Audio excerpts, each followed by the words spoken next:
Turn this up a little bit. Or actually, I feel like this would be perfect for this. Sorry, I'm just doing some ambiance music. Saint Joseph is a divisive figure in recent world history. Many worship him, but others still carry the wounds in their family trees from that man's deeds. He was once a hateful conqueror who commanded a large army of barbarians and pikemen. Saint Joseph ravaged the lands and took many kingdoms by force, leaving destruction and death in his path. That is why his becoming a saint took many by surprise later on. It all goes back to the time when two large kingdoms, the Thranic kingdom and the Pharisee kingdom, or realm, were at war. The Pharisees had a superior position and army. They would soon win the war and overtake their opponents. It was only a matter of time. The Thranics fought valiantly and well, but their forces, inferior in number, were meant to eventually drown under the implacable Pharisee forces. The Pharisees were not only stronger, they were cruel beyond belief. The Pharisees' forces committed the worst war crimes. People would not believe the tales until they saw the true extension of the Pharisees' cruelty. The Pharisees, spiteful butchers who would not leave anyone alive. It was then that Joseph the Conqueror arrived with his large army and attacked the Thranic kingdom from the south. The Thranics saw their defeat around the corner and chose to surrender. Joseph the Conqueror, who was a renowned warlord, and they knew they could never survive against two enemies. So Joseph rode through the Thranic kingdom to explore his new land that he's conquered, and came upon the destruction brought by the Pharisees. Near the two kingdoms' borders, the cruelty by which the Pharisees had massacred the townfolk, women, and even children impressed a man such as Joseph. The warlord was a pragmatic man with no fear for tough decisions, but his crimes of war were humbled by the atrocities before him. No one knows why he did it, but Joseph turned around and ordered his army to join the remaining Thranic forces and march over to Phares to end them once and for all. The war lasted a year and over a year, and not a single Phares man remained until it all ended. Unfortunately for Joseph, he sustained a serious wound while storming the Phares capital and died from it. Joseph then was declared a saint years later, and chapels were dedicated to his figures or to his accomplishments arose all over the kingdom. His remains and those of his followers were placed in a crypt under a large mountain range. And that's the background lore of this St. Joseph's Crypt. So just giving you guys a little bit of lore, a little bit of backstory of what you guys will be going through. But first things first, before we get into the actual scenario, we'll just go through the list and we'll introduce everybody and talk a little bit about your characters. And then hopefully by the end of that dropping will be done. But first things first, I guess we're going to announce it. Paul, you can go first. I'll just go down the line of you guys in the hallway. Woo! Yeah, all right. So Rastlor is a Goliath rune knight. Where to start and where to begin? So, beg pardon. You sick? No, I'm good. Don't smoke, kids.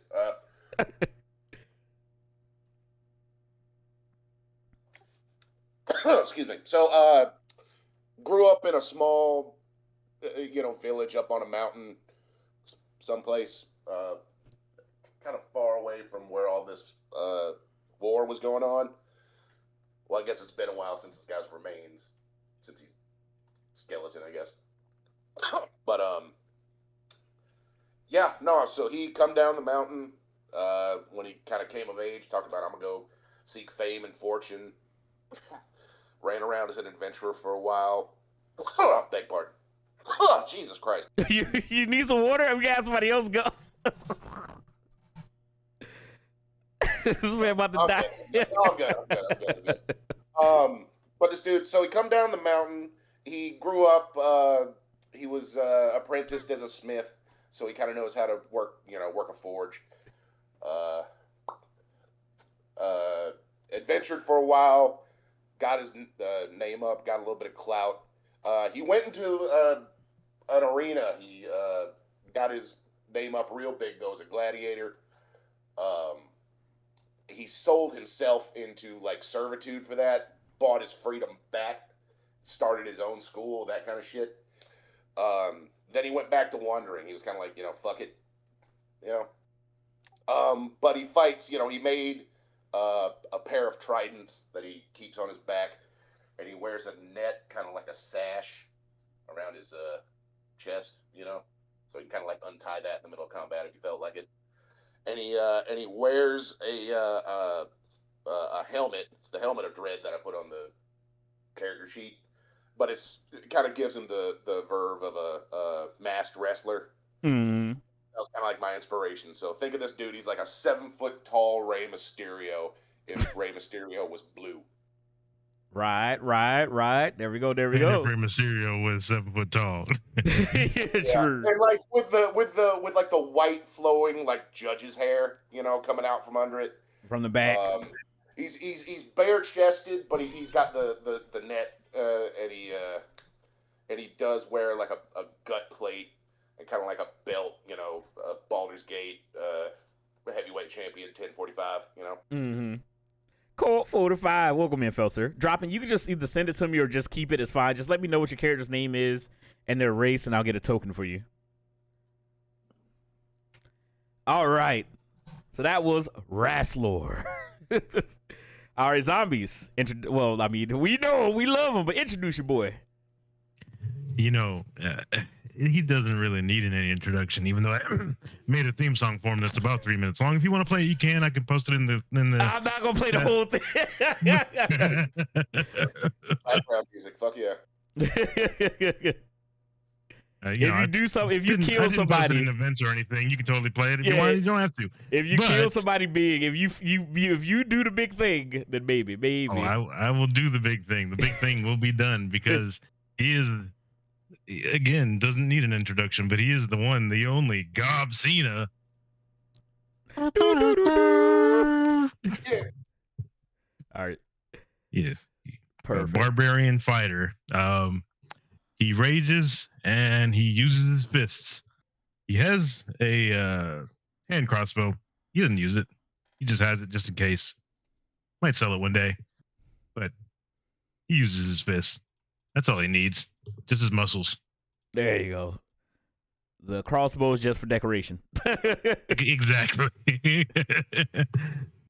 It's just like, hey, you don't fight ranged? Well, I've got this, but no. All right.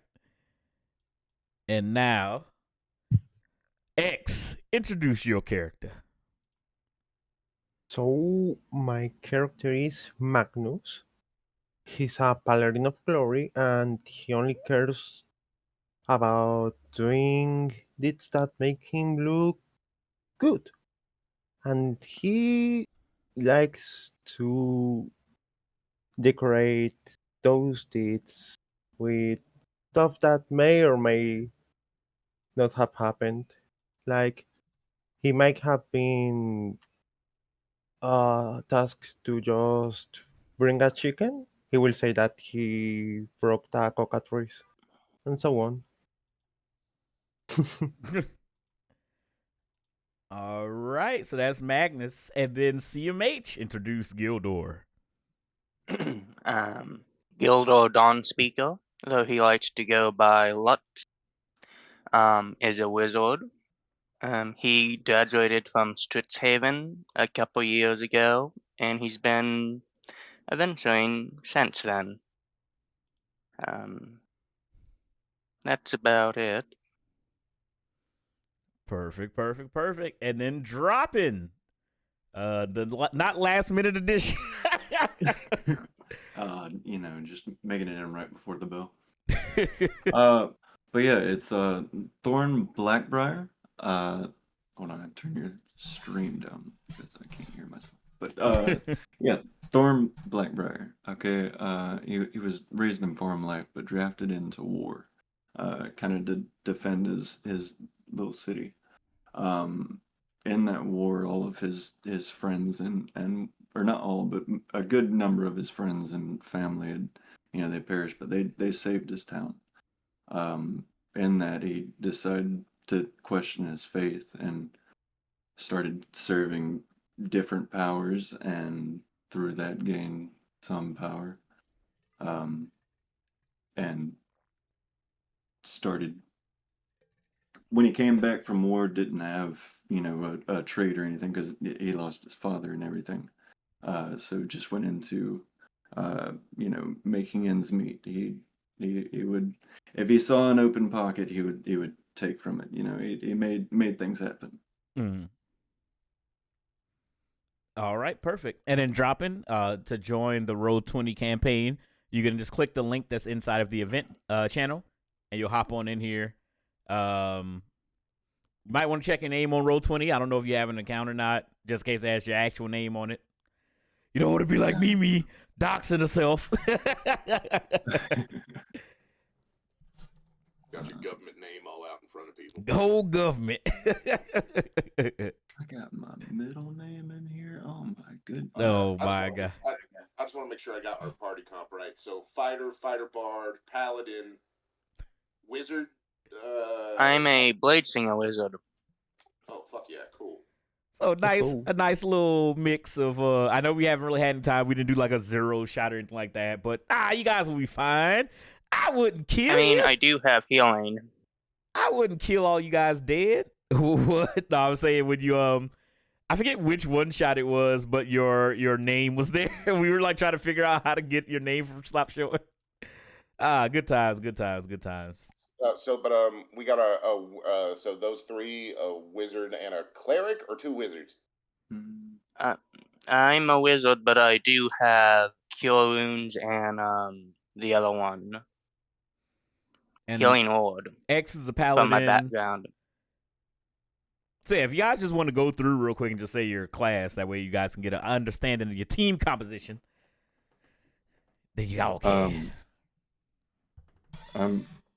It's kind of like a Hexblade assassin build. Just Welcome in, Setup. I was just being curious. I'm being a nerd. Fucking dork, says the guys who's running D&D. But yes, all right. So you guys got the backstory of this area about the man, Saint Joseph, and you guys are in this crypt. Now, why are you guys in this crypt? I will tell you. Let's flash forward to some current events, shall we? But welcome in, everybody. Hope you guys are having fun. Again, I'm not ignoring you guys, but I want to let everybody do their due diligence, their deeds, so we can get everything set up, get in the mood. You know what I mean? Kick off your shoes, relax your feet, light a candle, and watch us play some D&D. Also, Co, Mhm. we talked about it a little, but are we getting any extra items or equipment because we're level 7? I mean, right now you guys can just get the starter stuff. Okay. There's nothing too crazy is gonna be in here, maybe, but you guys will be fine. Don't worry about it. They call you Doris. It's like the pot color colored black. Nova, get out of here. No. I'm just making a point right now. I have a rope. Perfect. But yeah, you guys can just always comes in handy. Rope, you know. No, Nova, come back. I was just joking. But no, y'all. I have an iron pot. Perfect. You guys will start off with just your normal equipment, whatever you guys are equipped with at level 7. I didn't really set too much of a restrictions on anything, really. We'll just say everybody has 2 healing potions. Like 2, I guess you would say, greater healing potions, so not the basic ones. Like the mid-tier, and then everything else you guys will be fine with. We'll just play it, we'll run the session. It's nothing too crazy. So don't worry about getting completely obliterated. I mean, unless y'all just make a bunch of poor decisions. As long as y'all don't make a bunch of poor decisions, I won't have to murder y'all dead. Also, how do you add a character sheet to the session? No, for like the character sheet until actual Roll20, you can do it. I have no earthly idea how. I normally use D&D Beyond for everything. No. So it says that I don't have any games compatible with my character sheet. I'm actually using the 2024 character sheet with the old rules, so I think you have to do something to allow me to use this. It'll be fine as long as you have your actual printed out character, or not printed out, but your actual character sheet. You can just use that. If you have any questions about spells or anything like that, you can just ask when you use them, and then I'll make sure we look it all up. But It'll be fine. I'm trusting you guys to keep track of your health. I'm trusting you guys to keep track of your spell slots and all that fun stuff. And then we just gonna run it. Oh, I'll put my health in here. I have 58 health altogether. Perfect. You the first one that's gonna die. No, I kid. But all right, let me set up the current events, and then we can actually get started. A group of separatists in the kingdom deny Joseph's claim to sainthood. They claim that a bloodlust conqueror such as himself shall never be revered as a figure of good, despite the good deeds he did before he died. These people don't believe that saving the Tyranic kingdom forgave Joseph for what he did. The separatist has defiled and destroyed several chapels in the last few weeks. This has caused St. Joseph's spirit to grow hateful and revert to his former self, the evil, bloodthirsty conqueror of old. Dark ethereal figures emerge from the defaced chapels and attack passerbys, come into homes and smother people in their sleep, possess the weak-minded individuals, and wreak havoc in the area around the chapel. Local law enforcement have tried to contend with the spirits to no avail. The local priests have determined that the problem can only be solved at the root. Someone must visit St. Joseph's crypt and deal with the angry spirit directly. The church and the state offer a bounty of 300 gold pieces to a group of valiant warriors strong enough to deal with St. Joseph's immortal ghost. And this handy-dandy ragtag group of adventurers will be you guys inside the crypt of St. Joseph. Punch that ghost right in the dick. You ain't killing this ghost. You ain't busting this ghost. Ain't nobody stopping him. I made him overpowered. No, joking. All right. So, right now, this is the one thing that's going to be fun because, whatever. Just don't look too hard at the screen because I got to pull up on my shit. This is why it's hard for me to be DM. But you guys are right now, you're in the entrance hallway of the crypt. This is the only entrance to the crypt located on the outskirts of a large mountain. 2 statues flank the entrance. The statues have withstood the onslaught of the elements for decades. Few details on the statues remain visible. So right now, you guys are in the hallway of the crypt. What do you guys do? It's just those 2 statues next to you, and you guys are just in this narrow hallway. I know you guys can't see much. Dropping also, if you're just seeing all black, you might have to scroll yourself up to the top left of the screen. That's where you guys are, token-wise. Oh, that makes sense. Okay.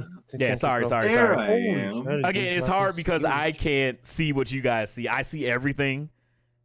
So No, you're good. It's You're all good. hard. But yes, you guys should be up there in the hallway all together in the funky little conga line. Oh, my dude looks cool too. I Good work shit. hard on it. I try. Again, like I said, I do my best work last minute. Good stuff, bro. Hell yeah. Okay, so there's 2 statues. Yes, sir. Could I investigate the statues? Yes, you can. Roll an investigation check. First roll of the night. Somebody fucking do a party pop up in this bitch. First roll of the night. Roll you a d20, and then you'll use Alright. your modifier. So apart of those 2 statues, what did Alright. you say that there was on TV? 10. Oh, just a second, X. Somebody to play something. I can't hear shit. No. All right, sorry. You're asking about the statues. So apart of the statues, what else there is? So right now in the hallway, Everything it's just the entrance. So it's like there's an old decrepit hallway with the 2 statues that are at the entrance. So there's nothing else right now. But if you want to try to look, for some more stuff, roll a perception check, X. Okay. Mine's a flat 10. Let me A flat 10? I would like D20, to bro. cast a ritual. You got bad of eyeballs. identify. An 8. Where is... No, me. Yeah, hold on. No, I was saying the dropping since he rolled the flat 10. I believe that's a row 8 for me, sadly. Oh well. Okay, and then CMH, you said you were trying to cast a spell. Yes, I want to cast the ritual version of identify. You choose one object that you must touch throughout the casting of the spell. If it is a magic item or some other magic-imbued object, you learn its properties and how to use them, whether it requires attunement to use, and how many charges it has. If any, you learn whether any spells are affecting the item and what they are. if the item was created by a spell, you won't learn which spell it was that created it. Okay, If and you what are you? instead touch Oh, sorry. what? I was going to say, what are you touching? The statue. Okay, and then sorry, the last part of the spell. If you instead touch a creature throughout the casting, you learn what spells, if any, are currently affecting it. Okay, so we'll do this in order. So, dropping, you investigate Yes. and the statue, and you notice that it does look like these two statues, and some of the crypt hallway has been defaced. You can tell that some of the town folks or these separatists that you heard about when you guys met the town's mayor to accept this quest. You learned about how the separatists were destroying and desecrating the crypts or they're desecrating the shrines and the chapels to Saint Joseph. It looks like they also got here to the crypt. You can tell where it ends abruptly down the hallway, so it looks like the separatists, even if they disrespected the saint himself, they wouldn't go far into his tomb. Or maybe they tried and never returned. But while you're looking over these statues, you wipe away some muck and you notice an inscription on the statue, and it reads, Saint Joseph, warmonger turned savior, rest here for eternity. May humanity never spit on his grave, lest he remembers the hatred he felt for them in the first place. Other than the inscription and the dirt and the destruction or the desecration of the statues, you don't see anything else. And then for you, Magnus, for your perception check down the hallway, you kind of see all the things that I just explained. For dropping, you can see that they came and they tried to deface the chapel, but they didn't get too far in. Whether the superstition got the better of them, they did what desecration they would do, and then they left. Other than that, it's a dimly lit, or not really dimly lit, but you can see it with your eyes. Just a hallway that the entrance is passing through into the main room of the crypt. Let me ask a question about a ruling right quick. I want to know. I have what is it? Advantage or some such on rolls made that involve a tool. Hold on a second. I'm looking for the damn. I'm sorry. I just had it and I lost it. But the question I'm trying to figure out is what's the state of the like the inside of the like the tunnel? Like how tall is it? Like how much headroom do I have? Does it look like it's about to fall in on us? That kind of shit. So you look around, you see that the hallway that you guys are in is about, I would say, you're pushing it. It's probably about like maybe 15 feet tall. I have 120 feet of dark vision for whatever that's worth. Okay. And my proficiency bonus is doubled for any ability check you make that uses your I'm a blacksmith. I don't know about stonemasonry. Yeah. Okay. So then here, roll. If you're just trying to look at like the wear and tear of the cave, what kind of like status it is, because you're being wary of I don't know if you're looking for traps or if you just want to just see like the stone work of the shrine or the crypt. Roll us just I call that like an investigation check. I'm just kind of like, what's up? Yeah. Roll. Yeah. Roll. Let me see. I'm looking at your character sheet real quick. The thing I was trying to find was under Fire Rune, but like I think I was pushing it with that.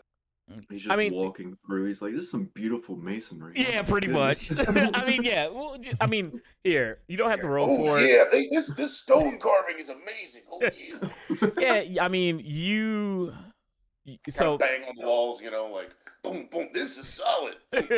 Yeah. Okay. He bangs on the wall. And you guys hear a shift in the stone, but outside of some dirt settling, everything seems to be fine. Wrestler, you do notice that it looks like whomever the masons were that built this crypt in the side of the mountain took great care, and you can tell that they were very, very passionate.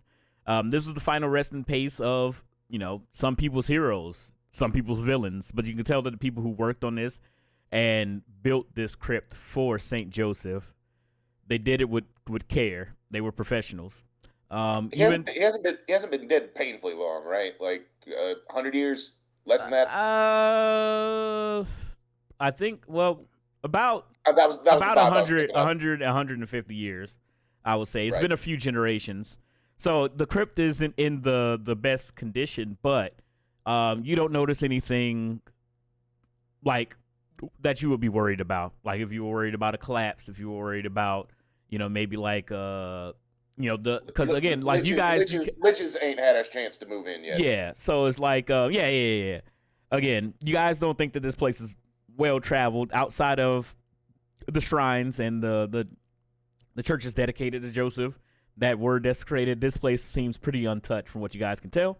But since this is from what you guys know, the only entrance into the mountain in this narrow hallway, you check it out just to make sure that if you guys need to, make it escape, it does seem like there's a hold up and there's nothing that will bar your way out if you guys would need to leave in a hurry, I guess. All right, I'll kind of move up, on that note. All right. So as you will guys also do the same. Perfect. You guys can move on up. So did my identify find anything or no? Oh, so for your identify on the statues, there was no magic on the statues. You don't feel anything like magical on it. Like it's not imbued with any magic. It's not a magical item. So you don't feel anything on that. I turn to the group and say, well, by the looks of the inscription on it, it looks like they warmed him up for us. He's going to be pretty excited about this damage. Oh, yeah. All right, so we'll just say that you guys make your way down the hallway, and as you guys turn this corner, I guess we'll keep this as the order right now. Rastler's going first. So, Rastler, as you turn that corner, you can proceed on through. If you guys want to keep going up, unless you guys want to do something else. I'm gonna peek around the corner. Like if I can kind of peek. Yeah. Go ahead, peek around, and you can kind of see. I have no idea mechanically how to do that. Like I want to do it like I guess I'd make a stealth roll. So you're trying to make a look and just see, but without being seen. Yeah, you'll make a roll. Yeah, roll a stealth check, and just let me know what you get.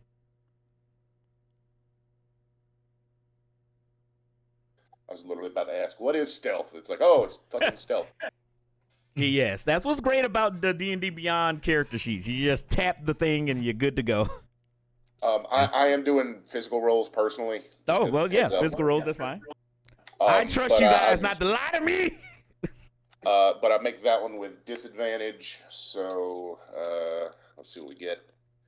Was that a 16? And then all right, so that's a 7. Well, wait, beg pardon. 8 plus 1, 9. 9. Okay, and then make a perception check as well, since you're in the front and you're looking down there. But I'll keep that in mind. Perception, 12. 12. All right. So when you peer around the corner with your one big old eye, you see down this slightly bigger and more open hallway. I'm a Goliath. I'm a Goliath, not a Cyclops.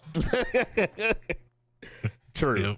But anyway, all right. So you see through the hallway. Beg your pardon, sir. That's profiling. Oh yeah. But you see through this more open hallway, this large chamber that contains 2 stone pedestals, a stone tabernacle, and a few mounds of eroded bones on the ground. You don't see anything. I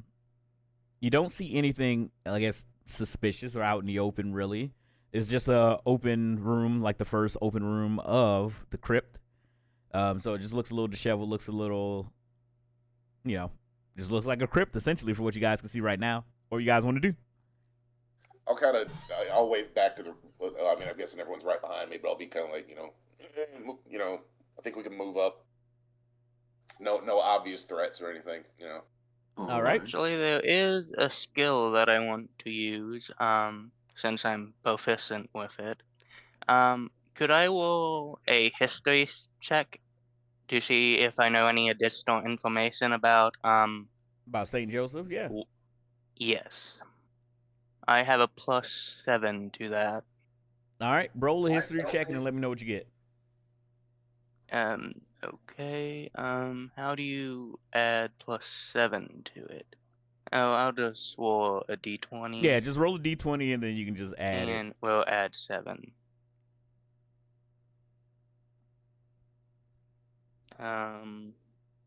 Where is it? It'll be on the right side. Roll it.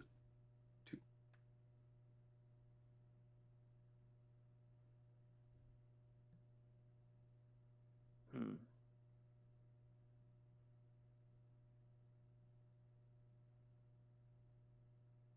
I don't see it. Did you roll it in roll 20? Yes. It looks I like you got a did. 2, so you'll roll a 2 plus 7, which would be a 9. Hmm. So with that, you while everybody's walking down the hallway, you start pulling out some of your books, trying to remember any information. You're getting prepared for this journey to St. Joseph's Crypt. You don't recall much about St. Joseph since you're not from this area of Phandalin, so you don't remember much. But you do know, you've heard the tales of the butcher Joseph, the way that he would command men by the hundreds, the thousands, to fight in battles all over the continent. You don't know much about him, but the tales that you've heard about how bloody the battles got, how many nations and towns and villages fell to him. You can totally understand why a lot of people in this area of the continent would, even after the deeds that he did before his passing, would villainize and despise him. But that's all you know. All you know is the rumors. All right. All right. And for you guys that are walking up and coming down to the hallway, are you guys just staying there in the hallway? I'm Stand- going forward. Let Stand me behind move Rest, Lord. around here. All right. So X, as you walk into the open tabernacle room or the open chamber, I want you to make a perception check. Okay. 11. Row 11. 11. Okay. So as you walk in, you just notice the bones on the ground, the 2 stone pillars, and the tabernacle table in front of you. You don't see anything out of the ordinary. Wounds. All right. What's everybody else doing? Do we have a light source? Is that, like, are those Those are like little torches? torches. I don't actually. How do you guys see it? I see. Because I Okay. got 1, 2, 3, 4 torches Yeah. in the. So those light sources are there. Yeah, those are light sources. I think these maps are actually nice because they actually come with like actual light sources. But yeah, there are It's 4 really torches in meaty, the corners of each room. I'm gonna walk up and investigate one of these pillars. I'm gonna kind of go here, and then I'm gonna go here, and then I'm gonna go there.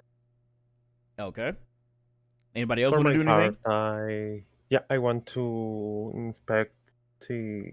You say there was a table, right? Yep, the little table at the south table? the south portion of the room. Yep, I'm going there because Magnus wanted to fight and make more stories, but I guess All right. there's nothing to fight yet. As you He's come up to the waiting. tabernacle table, Disappointed. you notice something on the table. X, I need you to make a intelligence saving, or not save throw, intelligence check. Intelligence check. Intelligence check, okay. So just straight from your character sheet, you'll roll a d20. If you have any bonuses into your intelligence, you'll just add that on top Nope. of it. Once again, a roll. 17. 7. That's not a low roll. No, I said row. I don't have Oh, a okay, modifier for that. okay. I just got lucky. Perfect. All right. So with that roll, you notice on the tabernacle that there's an inscription on the table, and you stare at it for a while, and it starts to kind of come together in your mind. And you start to read a little bit about the history of this crypt. You find that the tabernacle, this table, was used to worship Saint Joseph. How they used to worship him with this, you don't know. But you do notice a pile of bones near this table. You also read some additional information of how the most loyal of St. Joseph's men, when they died, they were buried with him in his crypt. St. Joseph didn't have any family to speak of. His family was his army.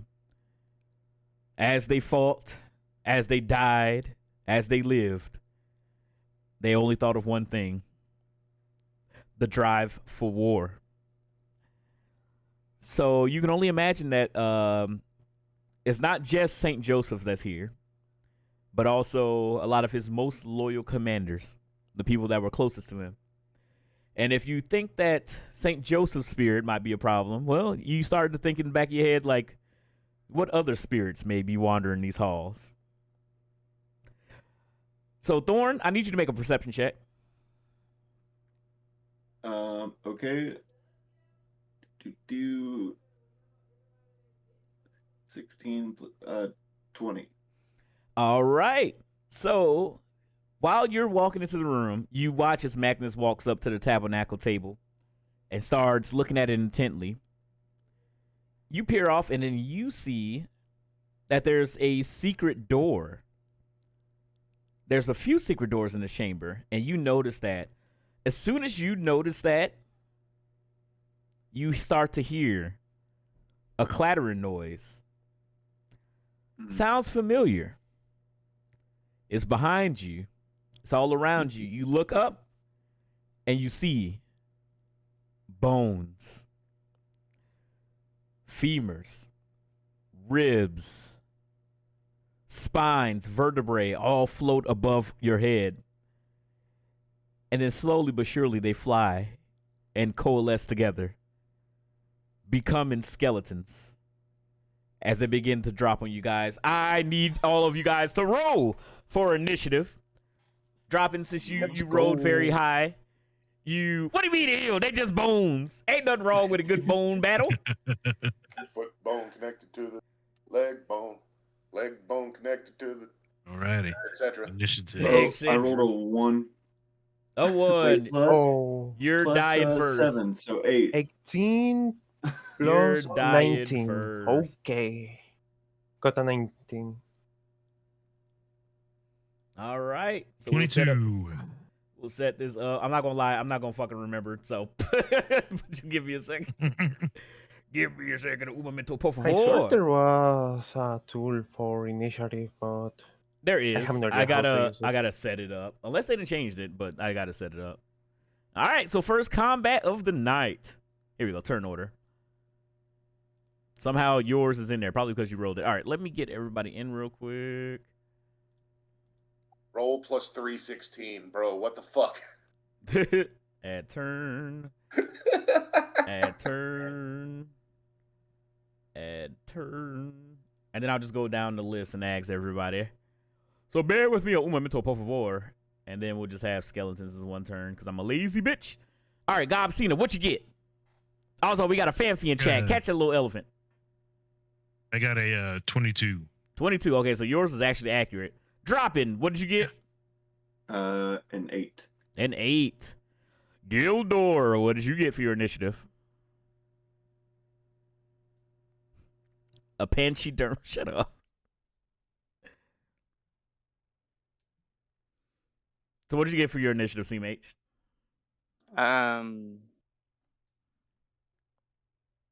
17. 17.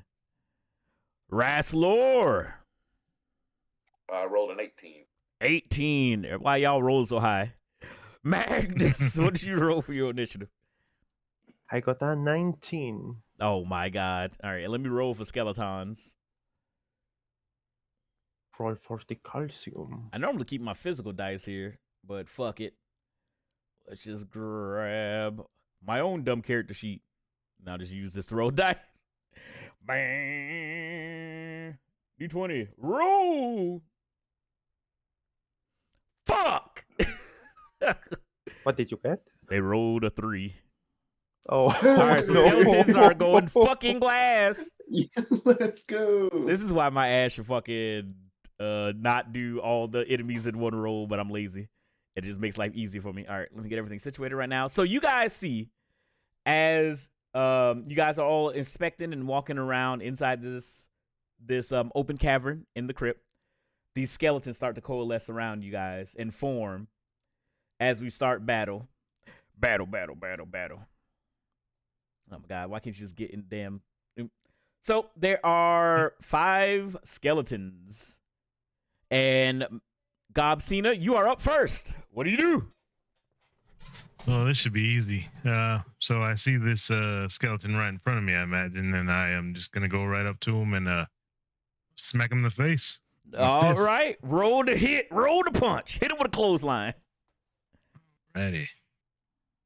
I don't know if this is... Yeah, it's not gonna have the +4 to it. So, oh wait, no, that was the... Oops, wrong thing. That's to hit. That's the damage roll. My bad. It's fine. It's fine. Clicked on the wrong thing. Give me a second here. Get my character sheet to work with me. That'd be lovely. There we go. But how's everybody doing tonight in chat? Hopefully, you guys are doing well, doing swell. Where's the FedEx guy? I gotta take a break from Death Stranding. But I'll be back. Put that in your banters. Roll my hit. There it is. 23. 23, that does hit. Roll for damage. And you're just legit punching it? Yep. And I'm punching it. And also because I have the grappler feat, I'm able to not only punch him, but grapple him at the same time. Oh, give me them bones. All right. So roll damage. Let's do it. All right, let me roll that damage for you. It should be +4. I don't know if it's going to add it. No, it didn't. So it's going to be 8 damage. 8 damage. Oh, my God. And he's grappled. All right. He's currently grappled. Is that the end of your turn? It's the end of my turn. All right. Magnus, you are up. Finally a fight. This man be waiting. I knew that I wouldn't just have some boring stone and paintings on his tomb. Okay. I'm going to bonk the skeleton that I have right beside me. So, please roll high. Welcome in, Field Rebel. How you doing? How you living? How's it going? Hopefully you're doing 18, good. 19, 20. Does that hit? Yes. Let's go. Okay, so skeleton is getting bonked. Warhammer 1d8. Just to be sure, do I add my strength modifier to the damage? So it should be with your... Well, let me actually see if I can pull up your character sheet real quick. Because it should be with your weapon. It should be the weapon modifier or your strength modifier, I guess, since you're a paladin. But Yep, let so me... I believe I roll a d8 and I was looking around, but I'm not sure about the extra damage from modifiers. Here, I'm pulling up your character sheet. Yep, so since you hit, you'll roll a D. So if you're using your Warhammer, well, I guess it's the only weapon you got in both the other one. You'll roll a D8 and you'll add 3 to it. I haven't eaten all day. The time is 8:18, but I'm great. Please eat some food. Let's go. Okay. Let's see how much do I do?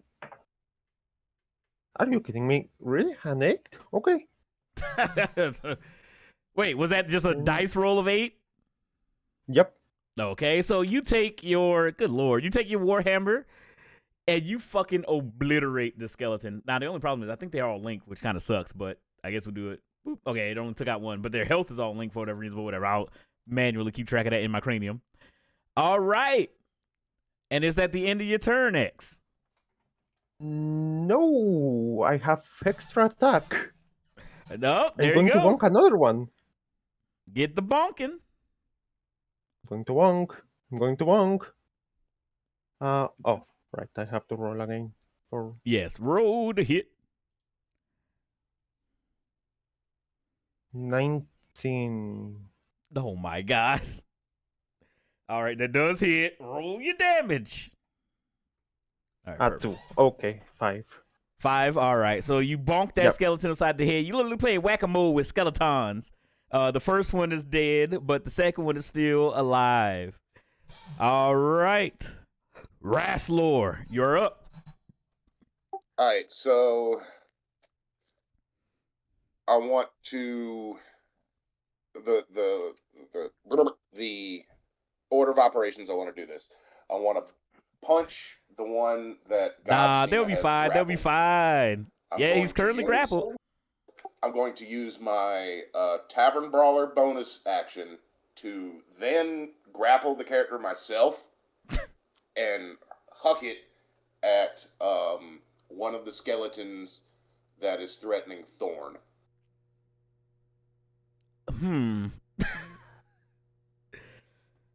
Now, the only reason why I say is because Gobseed is also grappling him. So, are you going to be... Okay, I'm just going to ask you this question. And I want you guys to answer honestly when I say this. What's up, X? Can you teach me how to play this sometime? 100%. That's why I do D&D one-shots. For people who haven't played D&D, I want y'all to get in here. Test it out. That's what we're doing here. CMH's first time playing. I think it's a few people's first time playing D&D. Or at least early first... Or one of the first times, I guess. All right. So, quick question. Because, one, it's great that you guys are both together. That you guys are both tag teaming this one skeleton. I got a serious question to ask you, Gobsina. You're currently grappling this skeleton. And Rassler is going to throw it. Will you let go of the skeleton? Of course. You know, Team. Tag teaming. Oh, boo. I was hoping to as stay I on. let go, I'll raise my hand and slap Rassler's hand. Like y'all tagging Yeah. out? All right. Yeah. They go. And then you fucking yeet the skeleton. Roll. Well, I guess it would be an athletics check. Well, Well, let roll me the first yeet. things first. I need to hit him Yeah, first. roll to hit. Roll to hit. Good And then God. we'll go through this whole thing as you guys tag out. How hard is he gonna paint the wall with this skeleton? We gonna see. Well, not at all on that first one because like my first attack is a crit fail. Oh, would you get But another no, attack? second one. Yeah, I'll take my Everybody done already used all your high rolls for the night. All right, now here's one other thing I want to figure out because like I want to get this. I can one arm my trident, so now bump that. I didn't pull the trident out before it. Yeah, never mind. I'm yeah. All right, commence the I'm yeeting. gonna I'm gonna make another unarmed attack. Okay, so that's fucking 3. So 3 plus my unarmed 7, 10. 10. All right, so you don't hit X. Thank you, X, for the 10 biddies. I appreciate it. So you turn to the skeleton that Gobsina's holding. Gobsina sees you. You guys lock eyes. He puts your hands up. You guys do a good old-fashioned tag team tag out. But you're too busy getting lost in that goblin's good looks and muscles. And you miss the skeleton completely. All right, is the end of your turn? Yeah, no, that's gonna be it. I'm just like, oh no. Oh no, Gildor, you are. Well, welcome in, everybody. I hope you guys having a good night. We are playing some D&D. Yes, I will cast Shotgun Grasp on the one in front of me. I have a +7 to this, so let's see. Oh, I got a 24 All right. on hit. The damage. So let me see. I'm scared because I know that we are going to start getting patrols. Nah, it's Not fine. It's fine. I'm in the not near mad or future. nothing that my skeletons are going Did- fucking last. Yes, the damage is 10 on that skeleton in front of me. All right. So with the tag team help of Magnus's hammer, in your shocking grasp, the skeleton falls into a pile of bones. Oh, well, I guess that works too. I was just going to use that to get away, but I do have a extra attack. All right. Then what So do you I'm do? going to move. I'm going to move over here, and I'm going to strike with Green Flame Blade, which I'll just read this description because it has a few things on it. You brandish a weapon using the spell's casting and make a melee attack with it against one creature within 5 feet of you. On hit, the creature suffers the weapon attack's normal effects, and you cause green flame to leap from the target to a different creature of your choice that can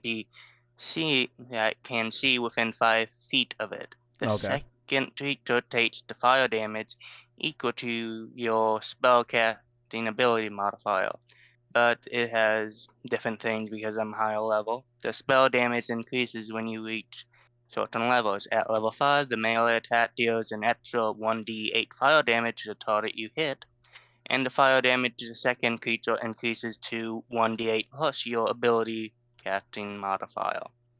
All right. Well, then roll to hit, Okay, and then we'll work everything else out if you actually hit him.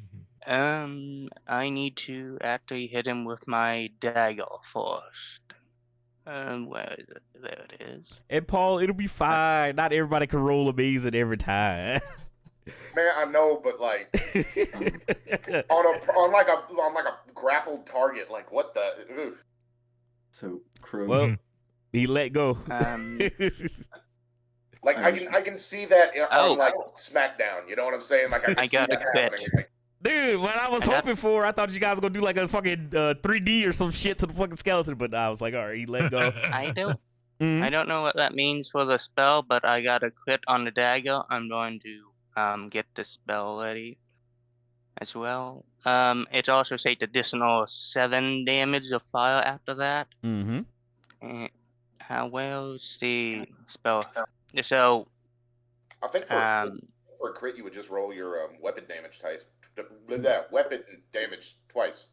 Yeah, you'll roll your base die for your weapon damage and then double it, or roll it twice. Yes. I did a thing. I did damage and crit damage, and I got an 8, and then the other one says a 9. So, then there's an extra 7 damage of fire after that. So he's probably dead. This fucking bone man that turned straight to fucking bone meal. He is deceased. Also, I need to find it, but I need to. I'll just hit the flame blade again, I think, because it don't be attacking the other one beside dropping. All right, roll the hit, or is it the splash effect from your attack? Yeah, it's the splash effect. I don't out it. Okay, so it would be 7, 8, 10 damage. 10 damage. All right, so that skeleton is still up, but you can see the smoke and fire kind of like lifting off him. You kind of turned him into like a really cool fucking Ghost Rider skeleton, but he is very hurt. That ends my turn. You are up.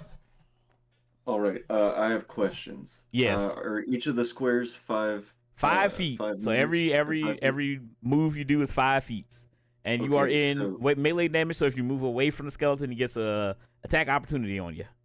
Okay, I just want to alert you to the fact that I have through the warlocks, I have the Dark One's Blessing, which anytime an enemy gets reduced to 0 hit points within 10 feet of me, I get 7 extra health. Okay, get your bonus health. I didn't want you to be like, how the do you have all this? I'm not gonna lie, I'm not gonna see it. I'm just trusting you guys. Oh, okay. Well, this one above me is looking pretty rough. So, Thorn. But also pretty turns- cool. He's I mean, on also fire. pretty cool. You know, Cool guy. He's like Ghost Rider. You don't want to kill him. Well, Let him get a I turn. you're right, Crow. I don't, but Thorn does. Damn it. So he takes his rapier and just slashes straight through the chest of the skeleton. Let's take a roll here. D20. Oh wait, no, it's not a D. Yeah, it is D20. Yeah, D20 rolled hit. Bang. 9 plus. What do I add to that? It should be. I don't know if I have your. Oh, character plus sheet up. 3. Okay, so 12. 12 just misses. Damn. Yeah. That's all I'll do. Oh, damn. Guess what? It's the Skeleman turn. So, first skeleton that's right in front of Thorn, he's going to take an attack. He's going to turn his flaming head towards you and take a swing at you with his short sword.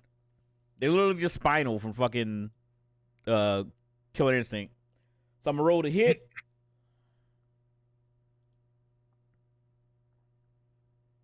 Son of a bitch. All right, a 13. Does a 13 hit? It hits me, but glances off. Fucking flavor text having ass motherfucker. And then he takes another swing at you. And then let's see. Oh my god, a 9. I want to die. All right. So that skeleton misses. That flame really fucked him up. It really fucked him up. He can't see good. The other skeleton, he's going to take a swing at Gobsina. He's going to take one swing at Gobsina. He's going to take another swing at Rasslor, since you guys over here trying to tag team on him. So the first swing at Gobsina is going to be a 15. Does a 15 hit? A 15 hits exactly, yes. Perfect. Next time you learn to put on some clothes. And then, God damn it. And then for you, Rasslor, that would be a 12. I'm guessing that doesn't hit. No. All right, so I'll roll damage on Gobsina.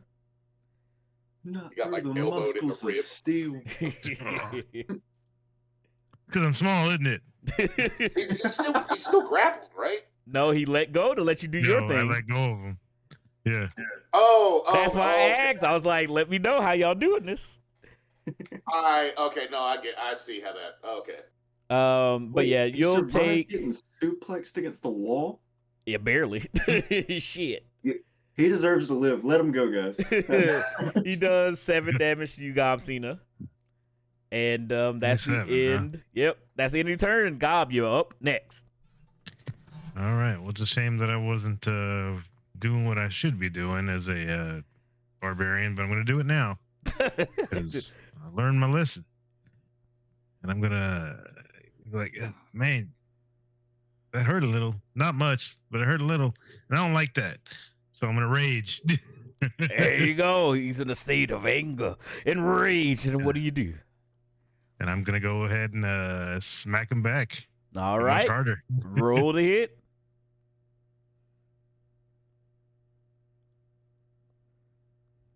That was almost a crit, man. Oh my 25. god, these poor skeletons! What the fuck? All right, that hits. Roll your damage. Alrighty.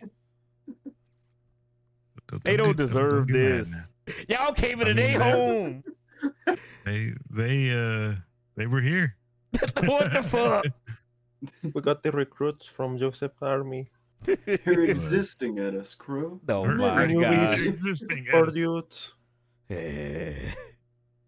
Should have drank their Well, beer. their faces shouldn't have been so stabbable then. Exactly. And I think. Hold on. Let me just make sure because I only rolled a d6. And I don't know if it's supposed to be a d8. I don't know why I didn't. I just want to make sure of that. Oh, I did Where the is big dump. my? Wait, what did you do? I had another thing that I could have done. Oh, yeah. Yeah, I was it should be wondering. You were next like, turn. you did one attack, and you're like, I'm done. I Yeah, was like, so that should be 8 damage, not 6, because it rolled a d6. I don't know why. okay, 8 But, points of yeah. damage. So he's still up. Yeah. He's hurt, but he's still up. What else do you do? And I'm gonna grapple him again. Oh my god! Get back here, sucker. All right, you grapple the skeleton. I'm not gonna make them make any strength checks or anything like that. They're not that strong, but he's still up. You just wrestling with him, y'all. You know, good old fashioned. Oh my god, a test of strength. It's just locking fingers and fucking bones. Just in the test of strength. You can't see me. I'm doing a bunch of shit on screen. But anyway, so Gobsina's turn is done. Magnus, you are up. Hey, I'm going to dash towards this guy. Not the action, just flavor text. Oh my goodness. And I'm going to smack him. Let's bonk more skeletons. All right, let's go. Roll to hit. I won. Let's go. Maybe they might get a second turn. Let's go. Oh, but I have another attack. Son of a bitch. A 14. Okay, 14, that 14 15. does hit. Okay. Where do I have my D8? 7, 8, 9, 10. 10. All right, 10 points of damage. You see Gobsina's in front of you, locking horns with the skeleton, and you just come up behind it and just completely obliterate it. Gob, you just have the skeleton's arms just dangling in your hands as the rest of it just falls to pieces on the floor. Like I give you new weapons. Those could be improvised weapons. Oh my god. Yeah, it is. I'm just gonna put it around my neck. There you go. Make a survival check. And then while you make your survival check, Raslor, you're up. Wait, who makes a survival check? Gobsina. Okay. You're gonna see how fine of a necklace he gonna make. Ooh. That's 19. Oh, it's fucking awesome. It looks so sick. Just think of a rapper's like fucking chain, but in bone form. Damn. All right, but There you go. It's John Cena's fucking what was it, the fucking did he have a spinner chain? Gang. Yeah. Chain gang, bro. Just made out of fucking skeletal bones. All right, Raslor, what are you doing?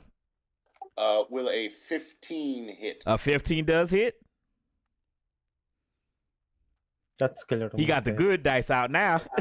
Will an 11 hit? 11 will not hit. All right, so I pop this skeleton in the face for an unarmed strike for 1d4 damage. That will be 7. 7. All right. So after I will use my bonus action to grapple it. all right. So well, I mean, I'm not gonna lie. You fucking punch it, and then you try to go for the grapple, and the fucking skeleton's flaming skull just crumbles in your hand to dust. Oh yeah! As he just falls in front of you, your hand's just covered in bone powder. That skeleton is also now deceased. So there you go. You guys have defeated my fucking skelemans. The hardest enemies I can come up with. I feel bad for these skeletons. It's fine. It's fine. I got other things in here. other fun things. But yes, you guys defeat all the skeletons that were summoned into this open crypt. And right before combat started, Thorn, you did notice that there was a few doors and openings that you noticed around the rooms that were very well hidden. As you go up to the wall and you peer at the door, you investigate a little bit and you're able to pry it open. And that will take you to... Here, I'm just going to grab you. Right by the scruff of your neck. Boop. Oh. And you find a secret vault area. Oh shit. As you walk into this room, you notice that it contains a single stone pedestal in the center of the room. There are 4 wooden chests by each corner, each of the corners in the room, as you can see. And what would you like to do?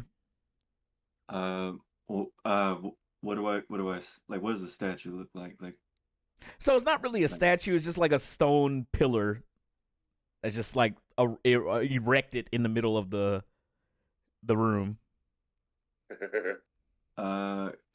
Erect. Can I? What do I have? Hey, What do I Crow. have? Yes. What all did the skeletons have on them? Roll an investigation check. Okay, 1 second. I need to find my. I'd like to use detect magic. Oh, okay. So this guy over here casts a spell, you dork. All right, so you use detect magic, and let's see. I got an 18. Okay, so as you use detect magic, and we'll do Thorns first, and then I'll do yours. But for your detect magic, you sit down and you kneel, and you do your cantrips, your hand signs, whatever it is, and then you cast your spell. You notice in the chest that you do see the glow of magical objects. You see an object that would be, well, what you imagine, and you can see from your mind's eye in the depiction of the magic, it looks like a healing potion or two. You also notice that there are some other magical items in these chests as well. All right. Other magical items such as weapons and armor, or other magical items such as like imps and demons. Well, you notice that there are items, but you also notice as you look a little bit past all the riches and treasures that could potentially be held inside of these chests, and you also notice some other magic, a trap, if you will. There's a glyph that was barely perceivable, but when you cast your detect magic spell, it started to illuminate more. You notice that the chests have a glyph of explosion on the chest. Each chest has its own explosive rune on it. Okay. I would like to let's see what I got.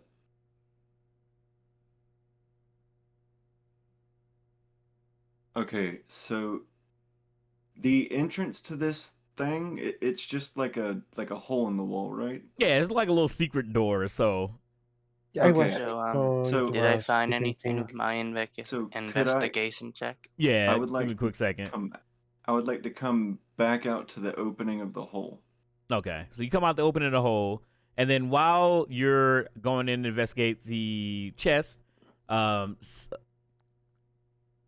Gildor, you're investigating the skeletons. No, as that you, was me. Oh, yeah. yeah, that's your character's name, right? I was looking, Yeah. I'm so confused because you're normally Magnus and everything, so I was like, wait a minute. But yeah, so you're investigating the skeletons. You don't find anything of like true value on the skeletons. You notice that they had short swords, which were the weapons that they were primarily using in the battle. Also, among their remains, you see a crossbow. So they just had a crossbow and some swords. They're not magically enchanted or anything like that. Just normal short swords and a crossbow. But Did if they you would have like any to take armor it, on, or were they just naked? no armor outside of like little tattered, torn cloths. They were mostly just bone boys. Okay, I also have one more question. Can previously undead be animated with the animate dead spell? So let's Because look up the all ruling. he is a corpse or bones. Show me potato salad. As a necromancer enjoyer, I know that ruling. All right, what do you say? It would typically be no, but I mean, if that's like an ossuary with other bones that weren't animated, he can animate those. You know what I'm saying? Yeah, I Bones was that also didn't gonna start moving. say, aren't all those skeletons just dust? Well, some of No? them are, yeah, but if Oh, they yeah, animate flames. dead, they will come back as like I guess he'll pretty much do the same thing, just materialize them. But we'll say for this case, for these bones specifically, no. The only reason why I say for this right now is because it's gonna be too much stuff. So I'm just trying to move the story along a little bit. But for these, you won't be able to reanimate these. And then as I pop out of the hole, I'm going to snap my fingers and cast Unseen Servant. It's a invisible, mindless, shapeless medium force that performs simple tasks as my command until the spell ends. okay. I'm gonna have it run down and open one of the chests. Oh, okay. I was like, wait, okay. So you run out. You send your unseen servant in there. He goes to open up one of the chests. Make a dexterity saving throw for the guy. I don't know if he has. I guess it might just be a flat. I don't know if he has any abilities. Let me look at unseen servant. Let's see. It has 10 AC, 1 hit point, and a strength of 2. It can attack. Cool. Come on, roll a 20. Roll a 20 for the boys back home. Damn it, he's dead. All right, so you send them in here. Oh my god.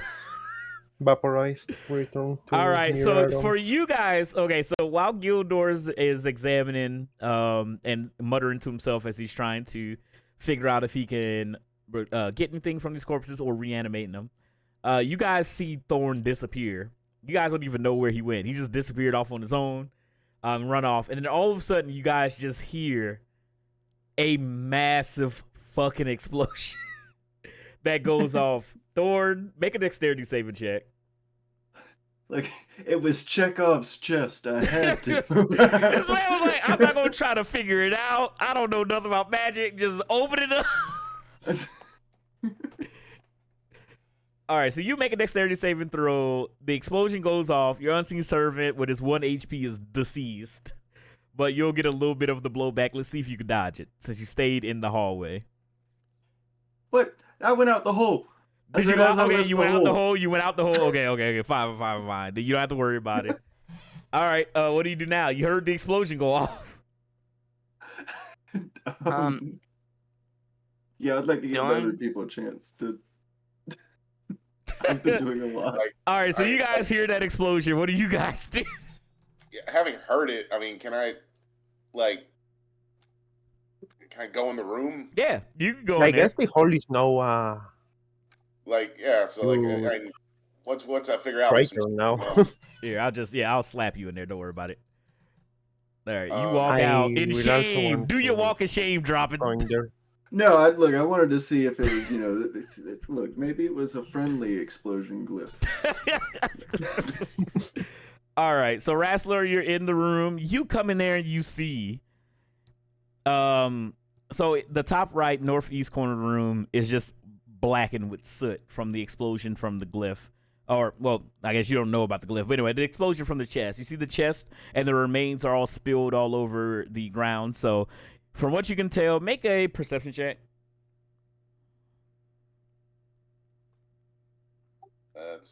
Might not be that bad.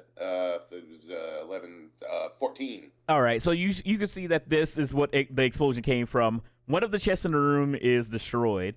Inside of the remains of that chest, you see liquid that is spilled out. It's red. It's familiar. You stick your finger in it, kind of rub it on your gums, and you see that it was a healing potion, but that's destroyed. It looked like it was a few of them, so you just see glass and liquid on the ground. The other 3 chests do remain still there. I've got an idea. Real quick, during all that, could I have witchery cast Find Familiar? 5 familiar, sure. Yeah, I'll just have I guess actually a crow.